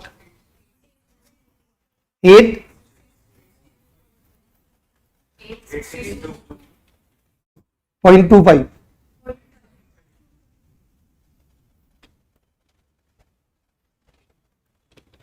862.5। पॉइंट नंबर 1 समझ में आ गया। Point number 2, loan for the purchase of computer. Computer is fully exempt. कल ही पढ़ा था अपन ने, कंप्यूटर क्या होता है? एग्जेम्प्ट होता है। तो ये आएगा कि नहीं आएगा? ठीक है, ऐसे मजाक करता है तो सिंपल सी बात समझ में आ रही बेटा? यदि कंप्यूटर यूज करने के लिए दिया होता तो अलग ही परचेज देते। तो लोन की बात हो रही है, खुशी बोलता है तो तुम भी ऐसे बोला कर। बहुत इंपॉर्टेंट है, कुछ भी पॉइंट को, कुछ भी प्रोविजन को कैसे में लिंक करो। जितनी ज्यादा आप खिचड़ी बनाओगे, पावभाजी बनाओगे ना, उतना मजा आएगा। वरना एग्जाम के दिन पावभाजी बनेगी, क्योंकि बाजी तो बननी है तो कंफर्म है, क्योंकि बाजी के बिना तो बन ही नहीं करता। तो बाजी तो बननी है, ये तो कंफर्म है। अब बच्चे के ऊपर डिपेंड करता है कि वो एग्जाम हॉल में बाजी बनाएगा या क्लास के अंदर बाजी बनाएगा। तो मेरा स्टाइल क्या होता है? क्लास के अंदर बाजी बना लो। जितने ज्यादा आप लिंक कर सकते हो, कितना आप घुमा सकते हो घुमा लो, बातें करते रहो, जिससे एग्जाम में हर पॉइंट आपको बिल्कुल क्रिस्टल क्लियर है। कंफ्यूजन नहीं होना चाहिए। जितना कंफ्यूज होना है ना, वो अभी होना है। क्या होना है? अभी होना है। एग्जाम हॉल में कंफ्यूज नहीं होते, एग्जाम हॉल में तो एग्जामिनर को ही कंफ्यूज करके आ जाता है बच्चा मेरा। अपन बिल्कुल कॉन्फिडेंट रहते हैं, अपना एक ही टारगेट है, कॉन्फिडेंट। क्या बेटा? हाँ, तो loan for the purchase of computer on the 1 अक्टूबर 2024, वो तो मैंने पहले बोला था, डेट चेंज कर लेना। 8% इंटरेस्ट पर एनम। चलो ये डेट चेंज नहीं करता, नहीं करता, नहीं करता। ये बिट क्यों नहीं रहा? ठीक है बेटा, loan for the purchase of computer on the 1 अक्टूबर 2024, 8% का इंटरेस्ट पर एनम है। एसबीआई का रेट कितना है? 8% का मतलब क्या है? ये इंटरेस्ट चार्ज किया होगा। और एसबीआई का कितना है? 15.25% है। और लोन का अमाउंट कितना है? 30,000 रुपीज है। याद है फिगर? वापस से एक बार और दिखा देता हूं कैसे करेंगे बेटा अपन। यही लिख देता हूं, 30,000 लोन इंटू बेनिफिट कितना हुआ? 15.25% तो आपका एसबीआई का रेट ऑफ इंटरेस्ट है, 8% चार्ज किया तो रिमेनिंग क्या हो गया? बेनिफिट इंटू इंटू इंटू, तो क्या हो गया? फिर भी 6 महीने का आएगा, अक्टूबर से लेके मार्च। ये लास्ट ईयर लोन लिया था, तो इस साल तो पूरे ईयर का लोन है ना, तभी मैंने रेट चेंज नहीं कराई, जिससे कि आपको ये भी पता होना चाहिए। नहीं आया समझ में? देखो, लोन यदि मैंने करंट ईयर में लिया होता, बोलो, लोन यदि मैंने करंट ईयर में लिया होता, डेट इंपॉर्टेंट होती। लोन भैया आपने करंट ईयर में तो लिया ही नहीं, आपने लास्ट ईयर लिया था, तो इस साल लोन पूरे 12 महीने का एक ही नहीं है। इंटू वन करो या कुछ ना करो, एक ही बात है। ये रीजन समझ में आगे आया है कि नहीं आया बेटा? बेटा 6 डिवाइडेड बाय 12 होगा, इंटू 1 होगा। 6 महीने का क्यों नहीं किया? क्योंकि इस साल तो पूरे 12 महीने का लोन आपका आउटस्टैंडिंग है ना, क्योंकि रिपेमेंट के लिए तो इन्होंने कुछ दिया ही नहीं है। इन्होंने ये तो बोला ही नहीं कि लोन रिपे हो गया, तो लोन रिपे हो गया ये बात तो कही ही नहीं। तो इसका मतलब जो लोन आपने लास्ट ईयर लिया था, इंटरेस्ट तो देना ही पड़ेगा ना। और अब जो इंटरेस्ट देना पड़ेगा 6 महीने का नहीं होगा, क्योंकि पूरा लोन आपने पूरे 12 महीने यूज हो रहा है, पूरा लोन आउटस्टैंडिंग है। समझ में आ रहा है कि नहीं आ रहा है? रीजन पता होना चाहिए हर बात का। मुझे लग रहा है समझ में आ गया। I think clear to everyone. तो इंटरेस्ट वाला पार्ट भी अपना समझ में आ चुका है। कल जो मैंने पढ़ाया था, ये मैंने पढ़ा दिया था, कौन सा वाला? यूज वाला। यूज वाला भी अपना कल हो गया था। ये लास्ट रिवीजन करते हैं, फिर उसके बाद अपन आएंगे पॉइंट नंबर 7। क्वेश्चन अभी नहीं ले रहा, क्वेश्चन साथ में लूंगा यूज का भी। चलो, ये तो अब अपन तो अभी तक रिवीजन ही कर रहे थे, अब नया पढ़ते हैं। आई थिंक सबको क्लियर हो गया, समझ में आ गया, मजा आ गया। एक बार जल्दी से एक बार और रिकॉल करा देता हूं, कौन सा वाला? Last point. क्योंकि यूज एंड ट्रांसफर में डिफरेंस आपको समझना पड़ेगा। जब भी आप पढ़ोगे, कल टाइम नहीं था इसलिए मैंने लिया नहीं, यूज और ट्रांसफर साथ में पढ़ना है, ये याद रखना है। क्या बेटा? यूज और ट्रांसफर साथ में पढ़ना है, जिससे कि आपको डिफरेंस समझ में आ जाए। सुनना मेरी बात ध्यान से, मैंने पहले बोल दिया, चैप्टर के अंदर आपको अपने आप को क्या मानना है? एम्प्लॉय। आप एम्प्लॉय है क्या बेटा? आप एम्प्लॉय हो, आपके एम्प्लॉयर ने आपको कंप्यूटर दिया यूज करने के लिए। कंप्यूटर या लैपटॉप एक ही बात है, फुल्ली एग्जेम्प्ट है, 1 रुपया भी टैक्सेबल नहीं होगा। लेकिन यदि एम्प्लॉयर कंप्यूटर लैपटॉप के अलावा क्या दे सकता है? Bike, TV, AC, fridge, camcorder, जो भी। तो यदि उसने कोई भी एसेट दी, क्या दी बेटा? कोई भी मूवेबल एसेट। तो यदि कोई भी मूवेबल एसेट यदि एम्प्लॉयर के द्वारा यदि एम्प्लॉय को यूज करने के लिए दी जाती है, तो दो बातें होगी। ये एसेट कहां से लाके दी? या तो खरीद के दी, बोलो वैसा, या तो खरीद के दी या आयर करके दी। आयर करके दी तब तो कोई कंफ्यूजन होता ही नहीं है, जितना भी आयर चार्जेस है वो आपका परक्विजिट है। क्योंकि यदि वो एम्प्लॉय नहीं देता तो आपको रेंट देना पड़ता है यूज करने के लिए, तो जो भी रेंट है, जो भी आयर चार्जेस है, फुल अमाउंट ऐड होगा। यदि एम्प्लॉयर परचेज करके दे रहा है, तो पूरा का पूरा अमाउंट आप थोड़ी पूरा आज ऐड थोड़ी कर दोगे, क्योंकि वो movable asset number of year use आएगी। जैसे एम्प्लॉयर ने बाइक 90,000 की खरीद के दी, तो 90,000 रुपीज आप एक साल में पूरी खत्म थोड़ी कर दोगे। ऐसे थोड़ी है कि एम्प्लॉयर ने एम्प्लॉय को बाइक दी और एम्प्लॉय 3 महीने में उसको खा गया। आप बाजी खाएगा ना बेटा, बाइक क्यों खाएगा? तो बाइक तो नंबर ऑफ ईयर यूज होगी, तो एवरी ईयर कितना अमाउंट ऐड करना पड़ेगा? कल ही मैंने बताया था 10%। कितना percent? 10% of the cost of the asset, या 10% of the cost of the movable asset. I think clear to everyone?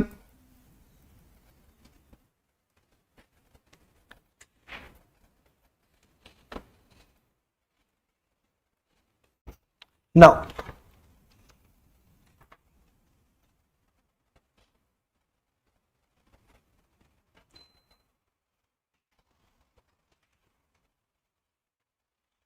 कौन सा पॉइंट है, कौन सा पॉइंट है बेटा अपना, पॉइंट नंबर 7। पॉइंट नंबर 7 के अपना ट्रांसफर ऑफ मूवेबल एसेट, कौन सा पॉइंट है, transfer of movable asset.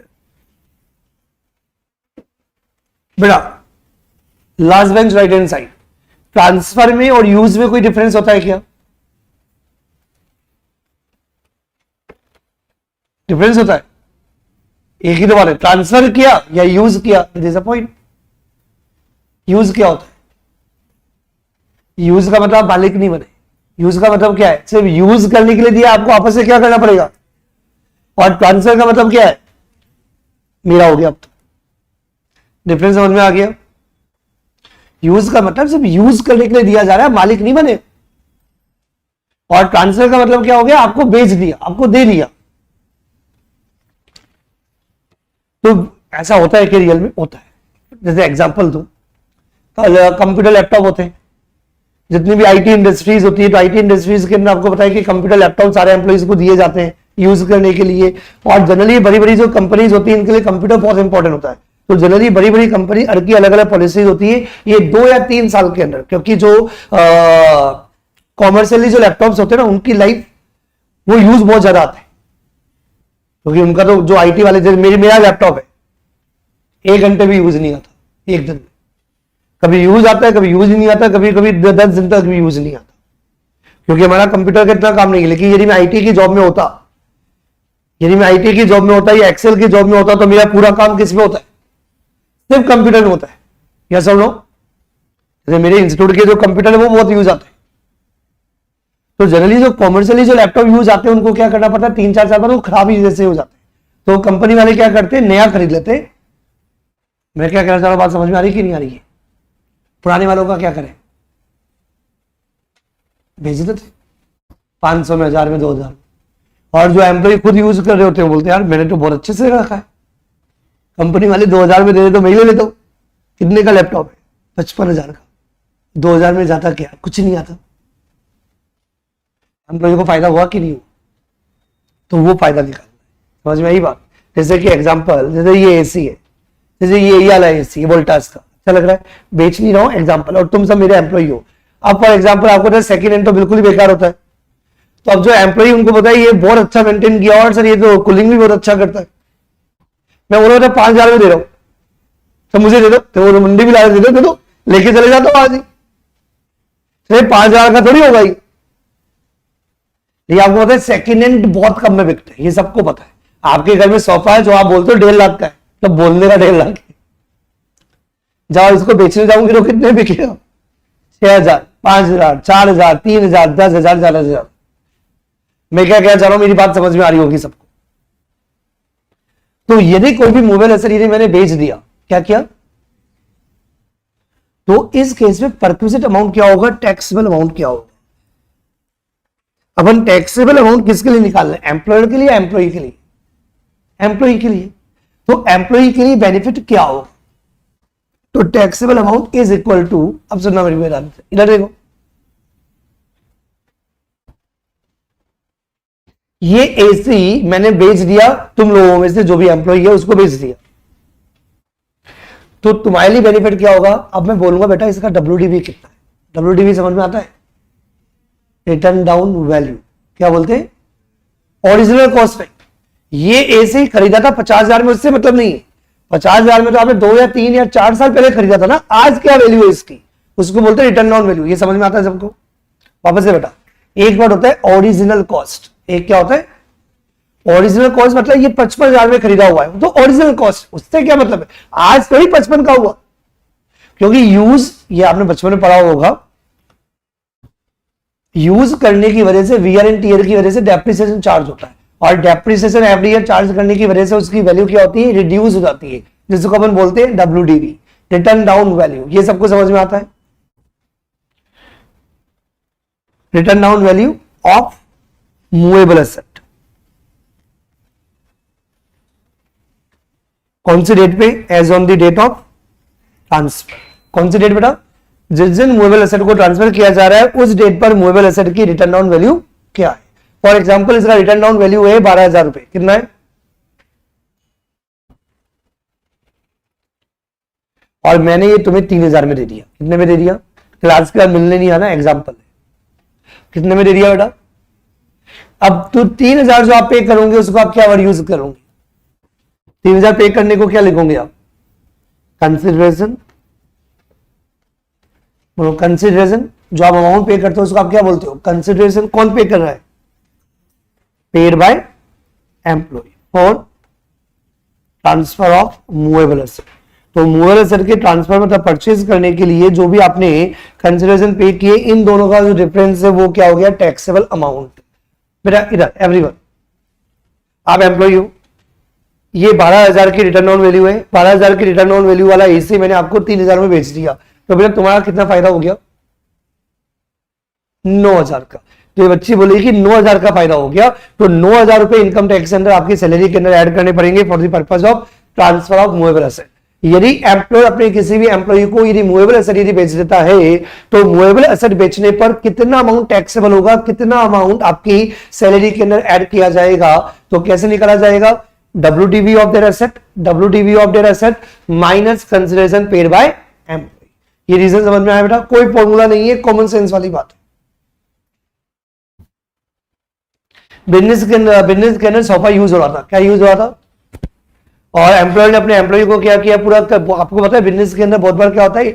Interior decoration होता है। डेकोरेशन बहुत जरूरी होता है, तो आप बार बार क्या करते हो? चेंज करते रहते हो। जैसे अभी इंस्टीट्यूट में कौन सा सोफा लगा हुआ है? मेरे इंस्टीट्यूट में भी ब्लू कलर का, ये मैंने बनाया था अभी 2-3 साल पहले, तो मैंने अपनी थीम चेंज कर दी। अब मैं नई थीम पे आ गया, रेड कलर। कौन से कलर? जैसे अभी हमारे इंस्टीट्यूट के अंदर जो थीम चलती है वो ब्लू कलर चलती है।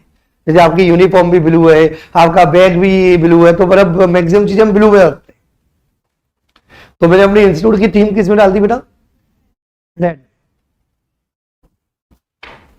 तो क्या होगा? सोफा मैंने निकालना है, नया सोफा बनवाऊंगा मैं। तो अब पुराने सोफे का क्या करूंगा? क्योंकि किसी एम्प्लॉय ने बोला सर मेरे को दे दो 2,000 में, मैंने उसको 2,000 में दे दिया। अरे सोफा कितने का बना था ही नीचे वाला? 1,10,000 रुपये। तो 1,10,000 माइनस 2, यही करूंगा? नहीं। मैंने सर आपने कब बनवाया था 1,10,000 में? 3 या 4 साल पहले। तो 3 साल पहले आपने 1,10,000 का बनाया था, तो आज उसकी रिटर्न डाउन वैल्यू क्या है? क्या देखेंगे अपन? रिटर्न डाउन वैल्यू माइनस, जैसे आज उसकी रिटर्न डाउन वैल्यू बनती है फॉर एग्जांपल 55,000 रुपए, और एम्प्लॉय को 2,000 में मिल गया, तो एम्प्लॉय के लिए टैक्स वैल्यू कितनी होगी? 53। कितना अमाउंट आएगा? कुछ समझ में आ रहा है कि नहीं आ रहा है?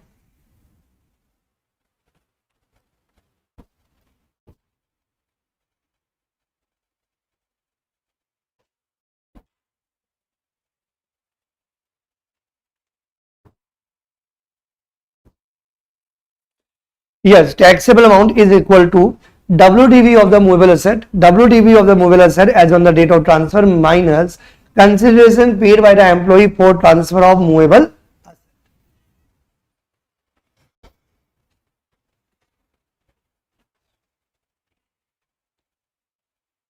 कोई कंफ्यूजन टू एनीवन?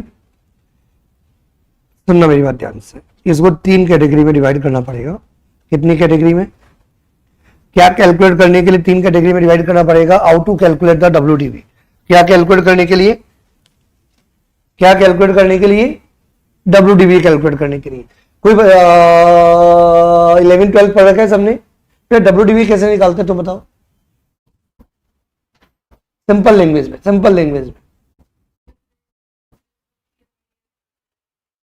मतलब इजी लैंग्वेज में, जो आपकी कॉस्ट होती है उसमें से एवरी ईयर का डेप्रिसिएशन माइनस कर दो तो WDV आ जाती है। तो यहां पे आपको लिखना पड़ेगा कैलकुलेशन ऑफ, क्या लिखना पड़ेगा? Calculation of WDV। तो WDV कैलकुलेट करने के लिए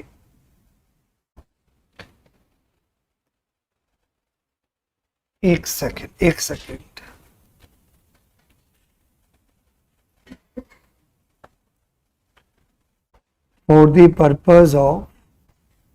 for the purpose of computation of WDV का full form return down value. इसको अपने कितनी कैटेगरी में डिवाइड किया? 3 कैटेगरी में डिवाइड किया। पहली कैटेगरी जो आपकी आएगी वो क्या आएगी? That is the computer laptop and electronic items. Computer laptop, that is the A category. B category के अंदर अपन क्या लेंगे, that is a motor car.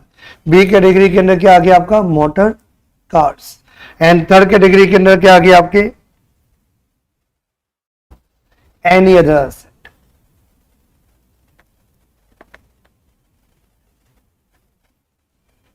Any other asset, any other asset. Actually depreciation निकालने के लिए डेप्रिसिएशन का rate अलग अलग होगा, तो कंप्यूटर लैपटॉप पे ज्यादा होगा, कंप्यूटर लैपटॉप पे ज्यादा होगा, आपको पता भी होगा। आप कोई कंप्यूटर लैपटॉप यदि खरीदते हो तो 1-2 साल के अंदर उसकी रेट 50% ही रह जाती है, क्योंकि कंप्यूटर लैपटॉप के अंदर क्या होता है कि भैया मार्केट में नई टेक्नोलॉजी आ जाती है, आपको पता भी होगा। i5 था, i7 आ गया, i9 आ गया, i11 आया कि नहीं आया वो मेरे को नॉलेज में नहीं, आ गया हो तो पता नहीं, लेकिन i5 है, i7 है और i9 है, ये तो तुम लोगों ने देख लिया हो। ये तो भैया आपको पता है कि जैसे ही नया आता है पुराने वाले की वैल्यू खत्म हो जाती है। मतलब जैसे ही जब i5 सस्ता हो गया i7 महंगा हो गया, i7 के बाद जब i9 आया तो i9 महंगा हो गया i7, ये होता है। तो इसलिए कंप्यूटर लैपटॉप के केस में जब WDV निकालने के लिए डेप्रिसिएशन जो आप माइनस करोगे, रेट ऑफ डेप्रिसिएशन थोड़ा सा ज्यादा होगा। मोटर कार के लिए अलग होगा, एनी अदर एसेट के लिए अलग होगा। तो कैसे करना है मैं बता देता हूं। यस, क्या कैलकुलेट करने के लिए बता रहा हूं मैं, ये टैक्सेबल अमाउंट तो ऑलरेडी बता ही चुका हूं, कितना अमाउंट टैक्सेबल होगा। ये किसके लिए बता रहा हूं मैं, WDV कैसे कैलकुलेट करना है। WDV कैसे कैलकुलेट करते हैं, original cost minus depreciation. Original cost minus depreciation. Depreciation का रेट ऑफ इंटरेस्ट कितना होगा कंप्यूटर लैपटॉप के अंदर, at the rate 50%। At the rate, ये याद करना पड़ेगा, क्वेश्चन में दिया हुआ नहीं होगा, ये क्वेश्चन में दिया हुआ नहीं होगा, और स्टूडेंट को याद करना पड़ेगा कि कंप्यूटर लैपटॉप के केस में डेप्रिसिएशन एट द रेट कितना होगा, 50%। कुछ बच्चों के दिमाग में डाउट ये होगा, सर अभी आपने थोड़ी देर पहले बताया था कंप्यूटर लैपटॉप तो फुल्ली एग्जम्प्ट होता है। Yes, very good. यदि एम्प्लॉय को यूज करने के लिए यदि कंप्यूटर लैपटॉप मिला है तब तो फुल्ली एग्जम्प्ट है, लेकिन यदि एम्प्लॉय ने खरीद लिया, एम्प्लॉयर ने एम्प्लॉय को यदि कंप्यूटर लैपटॉप यदि बेच दिया है, ट्रांसफर कर दिया है, तो उस केस में टैक्सेबल होगा। कितना अमाउंट टैक्सेबल होगा, WDV minus consideration paid by employ. और वो जो WDV निकालना है, तो WDV कैसे निकालना है, original cost minus depreciation at the rate 50%।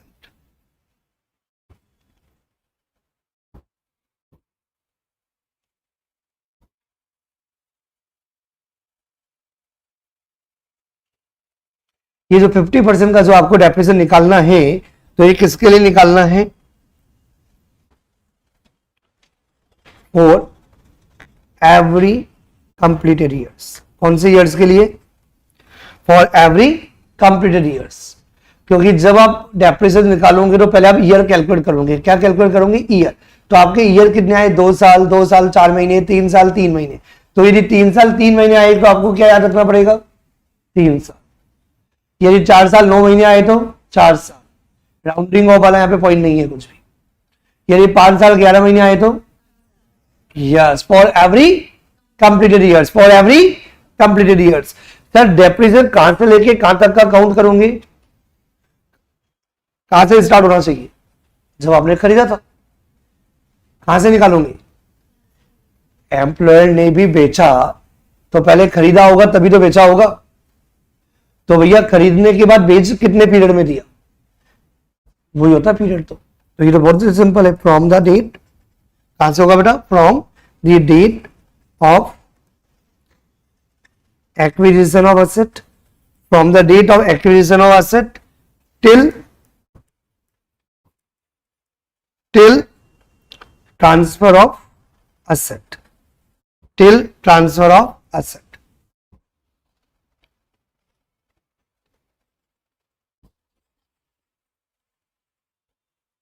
समझ में आया कि नहीं आया, प्रीवियस ईयर वाइज कैलकुलेट नहीं होगा। जैसे मैं एग्जांपल देता हूं, आपने नवंबर के अंदर कोई एसेट खरीदी, तो बच्चों के दिमाग में क्या जाता है कि नवंबर से लेके मार्च एंड कर दो। यहां पे एंड नहीं होगा, यहां पे डेट टू डेट चलेगा। क्या चलेगा, पहले समझाने के लिए एक एग्जांपल ले लेता हूं।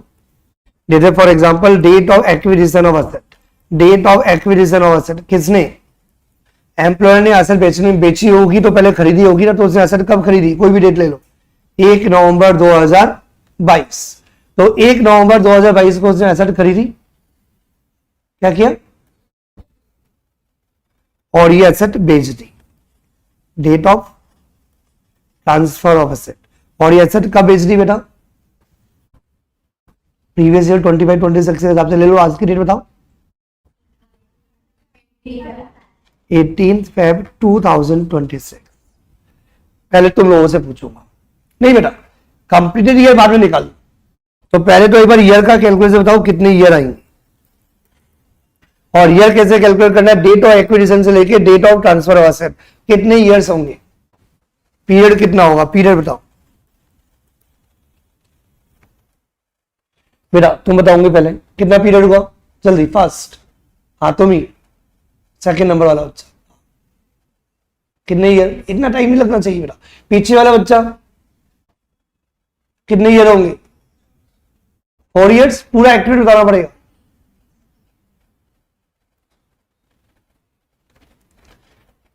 फिर कितना होगा, 3 साल,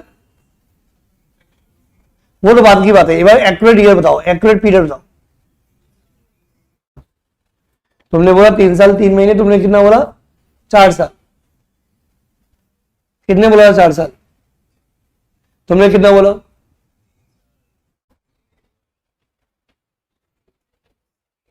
महीने प्रॉपर नहीं होंगे तो डेज में भी आना पड़ेगा ये तो, क्योंकि 18 फरवरी है ना।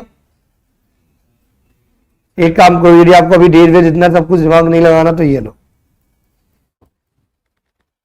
अब बोलो कितना होगा,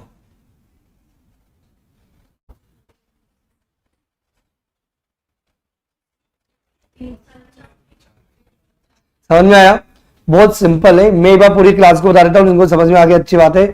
नवंबर 22 से लेके नवंबर 23 ऐसा तरीका होता है, नवंबर 22 से लेके नवंबर 23, नवंबर 23 से नवंबर 24, नवंबर 24 से नवंबर 25, तो ये 3 ईयर्स तो आपके पूरे हो गए। उसके बाद नवंबर का पूरा मंथ, दिसंबर का पूरा मंथ, जनवरी का पूरा मंथ, फरवरी का पूरा मंथ, 4 महीने, तो 3 ईयर्स 4 मंथ। लेकिन डेप्रिसिएशन जो आप कैलकुलेट करोगे तो ये जो आपका पार्ट ऑफ द ईयर है वो आप इग्नोर कर दोगे, तो आपको कौन से कितने ईयर्स का डेप्रिसिएशन निकालना पड़ेगा, 3 ईयर्स का। I think clear to everyone, कैसे कैलकुलेट करना है, from the date of acquisition of asset till the date of disposal of asset, वो आपको एक्यूरेट पीरियड निकालना होगा, जो पार्ट होगा वो इग्नोर कर दो, कंप्लीट ईयर का डेप्रिसिएशन आपको चार्ज करना है। और डेप्रिसिएशन का रेट कितना है, आवाज नहीं आ रही, डेप्रिसिएशन का रेट कितना है, 50%, डेप्रिसिएशन का रेट कितना है, 50%, नहीं आया समझ में,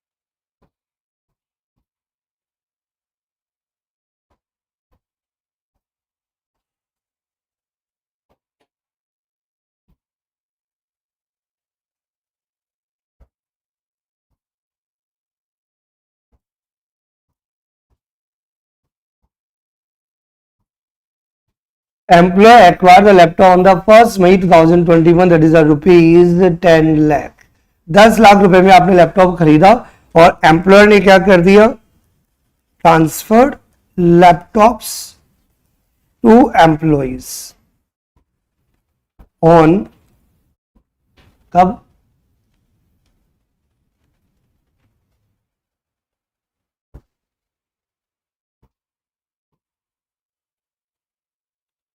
फर्स्ट Feb 2026। कोई कंफ्यूजन टू एनीवन, कितने अमाउंट में, तो consideration paid by the employees is 1 lakh,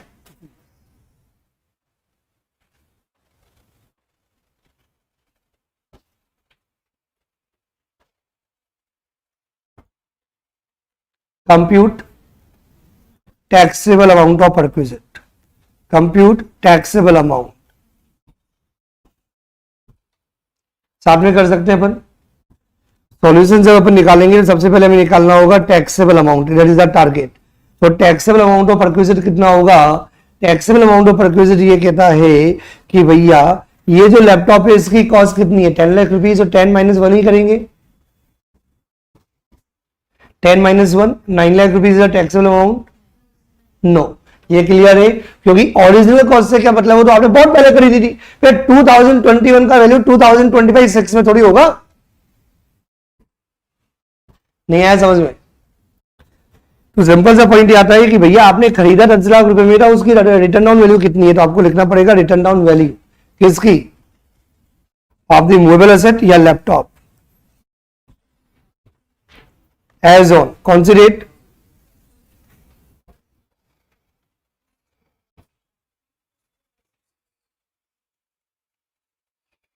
as on the date of transfer. Transfer की डेट क्या है? 1 Feb 2026 minus consideration paid by employ, minus consideration paid by employ. तो WDV कितना आएगा वो निकालना पड़ेगा। तो WDV कंप्यूट करने के लिए 3 लाइन लीव कर दो। क्या बनाना पड़ेगा? Working note number 1। Working note number, तो वर्किंग नोट नंबर 1 में क्या एडिंग बनेगी? Statement showing the computation of written down value of the laptop as on 1 Feb 2026।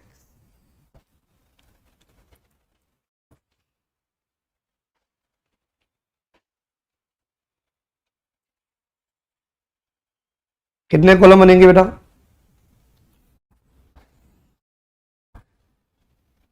कितने कॉलम बनेंगे? 2 ही कॉलम बना लो। पर्टिकुलर्स अमाउंट वो तो अपन ये वो अपन उस कॉलम में नहीं डालेंगे, वो तो अपन पर्टिकुलर्स में डालेंगे।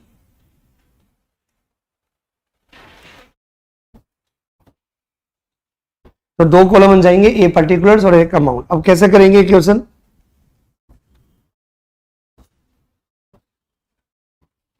सबसे पहले ईयर कितने होंगे? हाँ 4 होंगे। 4 कैसे निकाले एक बार बता देता हूं मैं, बाई चांस कंफ्यूजन हो तो। भैया आपको करना क्या है?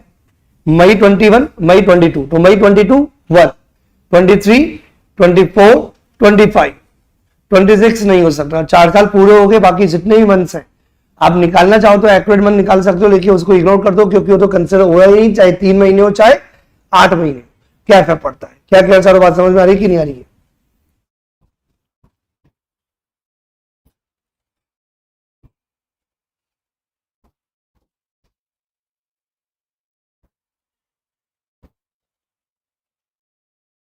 कितने ईयर होंगे? ओरिजिनल कॉस्ट, ओरिजिनल कॉस्ट कितना है? 10 लाख रुपीज। डेप्रिसिएशन की रेट कितनी है? 50%। कौन से मेथड पे? WDV method. 2 टाइप के मेथड होते हैं डेप्रिसिएशन, यदि किसी को नहीं पता बाई चांस, जो डेप्रिसिएशन कैलकुलेट करने के 2 मेथड होते हैं। एक होता है स्ट्रेट लाइन मेथड और एक होता है WDV मेथड। तो यहाँ पे कौन सा मेथड कंसिडर किया जाएगा? WDV मेथड कंसिडर किया जाएगा। तो original cost 10 lakh rupees minus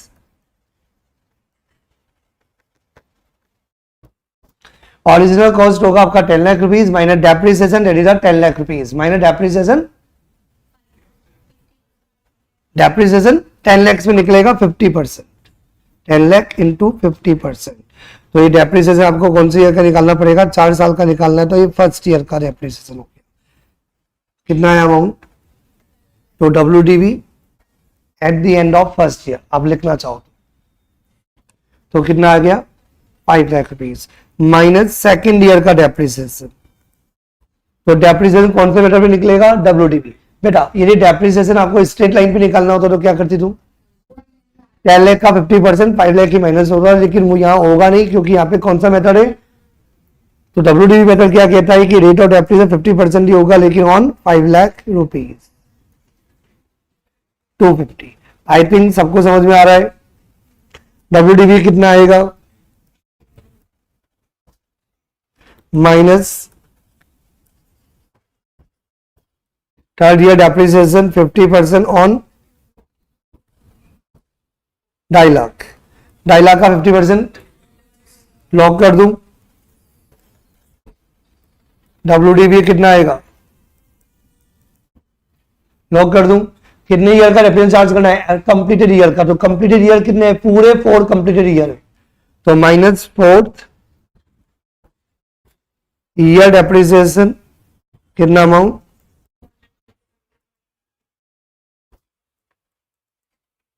कितना आएगा,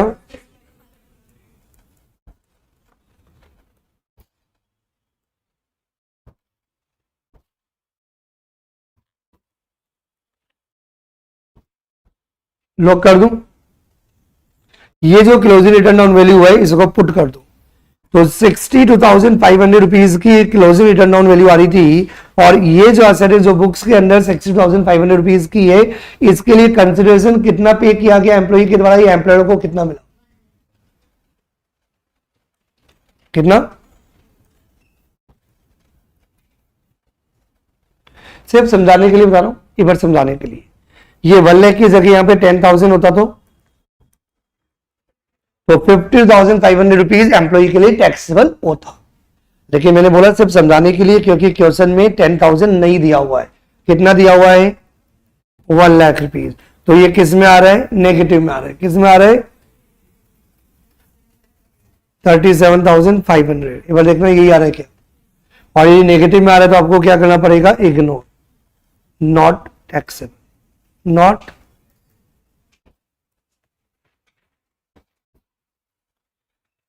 कोई कंफ्यूजन? अपन कहां पे थे बेटा, चार्ट पे थे। चार्ट से लिए मैंने आपको क्या क्या एग्जांपल भी दे दिया था। यस, ये चार्ट, यहाँ पे आ जाओ एवरीवन, समझ में आ रहा है बेटा। हमारे लैपटॉप और कंप्यूटर के केस में, लैपटॉप और कंप्यूटर के केस में जो डेप्रिसिएशन का जो रेट होगा 50% होगा WDV मेथड पे। Now we come to the motor cars. किसकी बात कर रहा हूं, किसकी बात कर रहा हूं, तो यदि कोई मोटर कार्ड बेच दे तो मतलब ये कि एम्प्लॉयर ने क्या किया, मोटर कार्ड को 5-6 साल ऑलरेडी हो गए, 3-4 साल ऑलरेडी हो गए, तो उन्होंने क्या किया, एम्प्लॉय को बेच दी, क्योंकि उनको नई कार खरीदनी है। तो एम्प्लॉय के लिए कितना टैक्सेबल होगा, यदि एम्प्लॉय एम्प्लॉयर से मोटर कार यदि परचेज करता है तो then what is the taxable amount. Taxable amount क्या होगा बेटा, ये टैक्सेबल अमाउंट नहीं निकालना, आपको क्या निकालना है, WDV। टैक्सेबल अमाउंट का फॉर्मूला एक ही होगा, WDV minus consideration paid by the employee. यहां पे आपको क्या कैलकुलेट करना है, WDV कितना होगा, क्या कैलकुलेट करना है। तो WDV कैलकुलेट करने के लिए मोटर कार के केस में जो डेप्रिसिएशन का जो रेट लगेगा वो लगेगा 20%। कंप्यूटर लैपटॉप के केस में 50% है, और मोटर कार के केस में कितना है, 20% है, कितना है, और वही WDV मेथड और वही कंप्लीटेड ईयर। तो लिखो लिखो लिखो लिखो,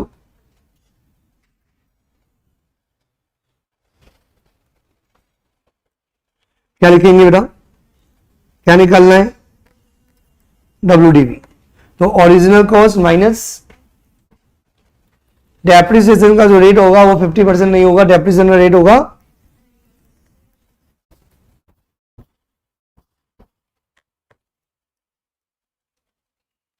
मतलब वही सेम लाइन, हमें पूरा नहीं लिखना। क्या याद रखना है आपको इसमें कि लैपटॉप और कंप्यूटर के केस में डेप्रिसिएशन 50% से माइनस होगा, और मोटर कार के केस में डेप्रिसिएशन जो माइनस होगा वो कितना होगा, 20% होगा। कितना होगा, 20% होगा। कितना माइनस होगा, कोई कंफ्यूजन टू एनीवन? होगा कौन से मेथड के आधार पे, WDV। दोनों में WDV है, मतलब कंप्यूटर लैपटॉप के केस में WDV मेथड है और मोटर कार के केस में भी WDV मेथड के आधार पे। लेकिन रेट क्या है, कंप्यूटर लैपटॉप में 50% और मोटर कार में, point number C, any other asset, इसके अलावा कोई और एसेट, इसके अलावा कोई और एसेट यदि एम्प्लॉय को बेच देता है तो then what is the taxable amount. क्या कैलकुलेट कर रहे हैं, टैक्सेबल अमाउंट का फॉर्मूला तो वही होगा, क्या होगा, WDV minus consideration paid by employ. WDV मतलब क्या वैल्यू बनती है, तो WDV minus consideration paid by employ. तो third case any other asset, तो एनी अदर एसेट के अंदर भी अपन क्या करेंगे, वही सेम करेंगे। WDV निकालने के लिए original cost minus depreciation, depreciation का जो रेट होगा वो 50% 20% नहीं होगा, कितना परसेंट होगा, 10% होगा, पहला चेंज। तो डेप्रिसिएशन एट द रेट 10%, दूसरा चेंज। अब यहां पे अपन ने कौन से मेथड पे लिया था, यहां पे WDV, यहां पे कौन से मेथड पे होगा, ऑन ओरिजिनल कॉस्ट या as per straight line method, एक ही बात है। तो स्ट्रेट लाइन मेथड भी क्या बोलता है, ओरिजिनल कॉस्ट का 10% एवरी ईयर आपको क्या करना है, डेप्रिसिएशन चार्ज करना है, वही बाकी कहानी वही सेम रहेगी for every completed years from the date of acquisition till the date of transfer. कोई confusion to anyone? Original cost का 10% आपको डेप्रिसिएशन चार्ज करना है एवरी ईयर या as per straight line method, एक ही तो बात है। स्ट्रेट लाइन मेथड भी यही बोलते हैं, ओरिजिनल कॉस्ट का 10%। I think clear to everyone. As a student क्या याद रखना है आपको कि ये याद रखना है, टैक्सेबल अमाउंट का फॉर्मूला तो सही रहेगा, डब्ल्यूडीवी में से कंसिडरेशन जो पेड बाय द एम्प्लॉई वो माइनस कर दो, राइट। अब इंपॉर्टेंट क्या याद रखना है, वो ये याद रखना है, 3 एसेट है, 3 कैटेगरीज है।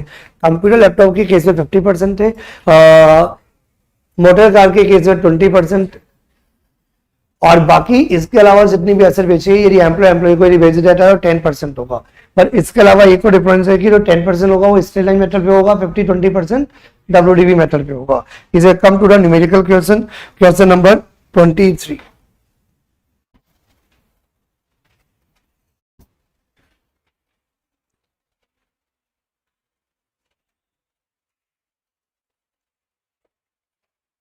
क्वेश्चन नंबर 3, मैं तुम लोगों को 5 मिनट्स का टाइम देता हूं, डू इट फास्ट एवरीवन, पता चलेगा तुम लोग कहां गलती करते।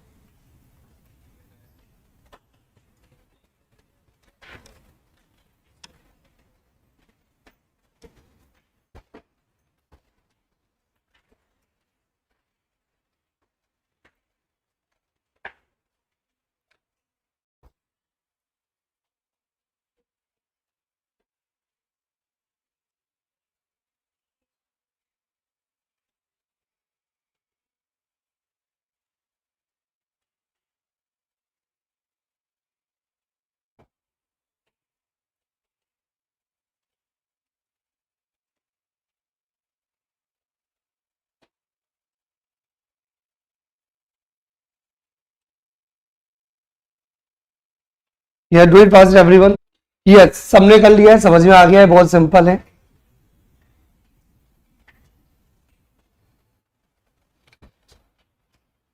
अपन तो वही पढ़ रहे हैं अभी भी, परक्विजिट कितना अमाउंट टैक्सेबल होगा।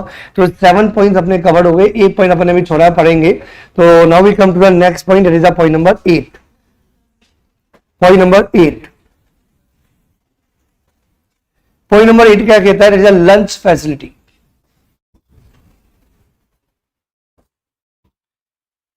तो बच्चा बोले से मैंने जॉब की थी, मुझे लंच नहीं मिला। डिपेंड करता है कि आप कौन से एम्प्लॉयर के यहाँ पे हो। तो सिंपल सा पॉइंट आता है, कुछ एम्प्लॉयर लंच भी प्रोवाइड करते हैं। दुनिया बहुत बड़ी है, होता है लंच होता है। तो यदि कोई लंच फैसिलिटी यदि प्रोवाइड की जा रही है तो क्या टैक्सेबल होगा कि नहीं होगा, वो अमाउंट टैक्सेबल होगा। लेकिन एग्जाम तभी होगा जब 50 रुपीज पर मील होना चाहिए, मतलब जो मील का जो अमाउंट है 50 रुपीज पर मील है तो exam, otherwise full amount taxable. तो यदि एम्प्लॉय ने एम्प्लॉय को यदि कोई भी लंच फैसिलिटी दी है, लंच, सर लंच और ब्रेकफास्ट एक ही होता है क्या? ब्रेकफास्ट अलग होता है, ये सबको पता है। ब्रेकफास्ट की बात नहीं कर रहा हूं, लंच की बात कर। तो यदि एम्प्लॉयर ने यदि कोई लंच फैसिलिटी दी है, वो अमाउंट जो मतलब जो आपने मिल दिया है, जो खाना दिया है, जो लंच दिया है, उसका वैल्यू कितना है, 50 रुपीज है, तो फुल एग्जेम्प्ट है। तो lunch facility is exempt up to 50 rupees per meal if lunch is provided in the office premises या थ्रू पेड वाउचर।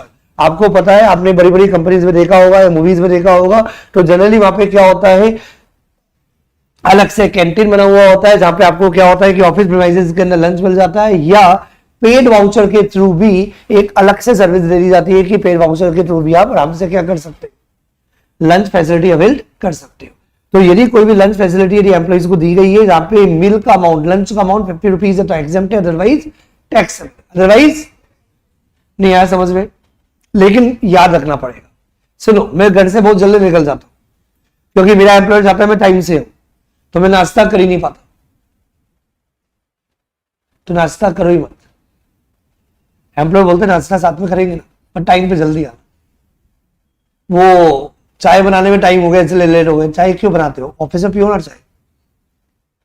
क्योंकि ये वैसा वाला एम्प्लॉयर नहीं है जो हर चीज में दिमाग लगाता है, ये वैसा एम्प्लॉयर जिसको प्रोडक्टिविटी चाहिए, एम्प्लॉय चाहिए। और बड़ी बड़ी कंपनीज में ऐसे ही होता है, वो दिमाग नहीं लगाते छोटे छोटी चीजों में।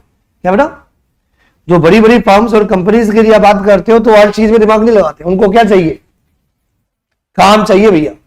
और काम के लिए क्या चाहिए, एम्प्लॉय हो। तो यदि कोई टी कॉफी ब्रेकफास्ट, आजकल आपने देखा होगा बड़ी बड़ी कंपनीज फर्म्स में हर समय टी कॉफी चलता रहता है। तो जो टी है, कॉफी है, ब्रेकफास्ट है, क्योंकि ब्रेकफास्ट आप जल्दी आते हो तो ब्रेकफास्ट दे देते हैं। जैसे मैं आपको रियल एग्जांपल दूं, क्योंकि जयपुर के अंदर, जयपुर वाले यूज से जयपुर का एग्जांपल दे रहा हूं, एनएवी का। एनएवी करके बैक ऑफिस है, जिसमें कम से कम 250 या 300 कंपनी सेक्रेटरी जॉब करते हैं, इसलिए एग्जांपल दे रहा हूं। वहां ब्रेकफास्ट प्रोवाइड किया जाता है, आप जाओ ब्रेकफास्ट चलो, बहुत मजा आए। फिर सिंपल सा पॉइंट ये आता है, ब्रेकफास्ट बनाने की नहीं बना, लेट बन गया, बनने में ये हो गया, भाई वहीं जाके करो ना यार आराम से, आप तो जल्दी से पहुंचो। तो यदि कोई नहीं, ब्रेकफास्ट के लिए 50 रुपीज की लिमिट नहीं है, ब्रेकफास्ट होता है ब्रेकफास्ट। तो जो ब्रेकफास्ट है, टी है, कॉफी है, वो तो फुल्ली एग्जेम्प्ट है, वो टैक्सेबल होगा ही नहीं। या इसके अलावा एक और एम्प्लॉय जो जेन्युइन होते हैं, जैसे फॉर एग्जांपल आप समझना मेरी बात ध्यान से, ये तुम जयपुर में रहते हो और तुम्हें बोल देते हैं भी बेटा एक काम करो, मेरी फैक्ट्री रेनवाल में, रेनवाल पता है रेनवाल, मतलब ये मान लो बहुत दूर है, जहां कोई जाना प्रीफर नहीं करता। अब जाना तो पड़ेगा ही, क्योंकि एम्प्लॉयर बोलता है सैलरी दे रहा है। तो भाई जाने में पता है कितना टाइम लगता है, एक बच्चा तो J1 में रेनवाल से आता ही है तुम्हारे वाले बैच में, तो वो आ नहीं रहा बहुत दिनों से। तो रिमोट लोकेशंस होता है, बहुत रिमोट लोकेशंस होता है। तो रिमोट लोकेशंस का मतलब मेरा इंटेंशन क्या है वो समझो। रिमोट लोकेशन का मेरा इंटेंशन है आने जाने की, ट्रेवलिंग में टाइम खत्म हो जाता है। मतलब बात समझो, मैं हूं, मेरा ऑफिस यदि बगल में तो कोई टेंशन नहीं है, मेरा ऑफिस बहुत रिमोट लोकेशन पे, क्या है बेटा, तो मेरे को जाने में 2 घंटे लगते हैं, आने में 2 घंटे लगते हैं। तो इमेजिन करो मेरा ऑफिस 9 बजे का है, तो मुझे कितने बजे निकलना पड़ेगा, तो खाना कितने बजे बनेगा, 5-6 बजे। नहीं बन पाया तो क्या होगा, मैं लेट जाऊंगा, भूखा क्यों रहूंगा, लेट जाऊंगा ना, लेट जाऊंगा ना मैं। और लेट जाऊंगा तो किसका नुकसान होगा, एम्प्लॉयर का। तो एम्प्लॉयर को बहुत दिमाग लगाते, जो बड़े बड़े एम्प्लॉयर चलते बोले दिमाग ही बताओ, तुम तो लंच अपन साथ में करेंगे, तुम्हारा तो लंच हो जाएगा, क्योंकि भैया तुम इतना दूर से आते हो, क्या लेना देना है, क्या कहना, बात समझ में आ रही कि नहीं आ रही है। तो बहुत बार क्या होता है कि यदि कोई लंच यदि प्रोवाइड किया जाता है, नॉर्मली हमने लंच प्रोवाइड किया तो हमने बोला लंच तभी एग्जेम्प्ट होगा जब 50 रुपीज पर मील होगा। लेकिन लंच यदि रिमोट लोकेशन पे प्रोवाइड किया जा रहा है तो अमाउंट देखना ही नहीं है, नॉट टैक्सेबल, एग्जेम्प्ट है। लेकिन ये पॉइंट तभी होगा जब लंच रिमोट एरिया से प्रोवाइड किया जा रहा है, मतलब इसका मतलब आपका ऑफिस कहां लोकेटेड है, आपके रेजिडेंस से बहुत दूर है। क्या बेटा, समझ में आ गई बात। अपना टाइम हो गया, देखिए अपने यहां तो कुछ ज्यादा पढ़ा नहीं, लेकिन यस जितना मैंने पढ़ा है और जितने मैंने क्वेश्चंस किए वो एक बार पूरा देख के आना। बाकी कोई भी डाउट होगा या कंफ्यूजन होगा तो कल हम क्लास के अंदर देख लेंगे। By two all of you, have a good day.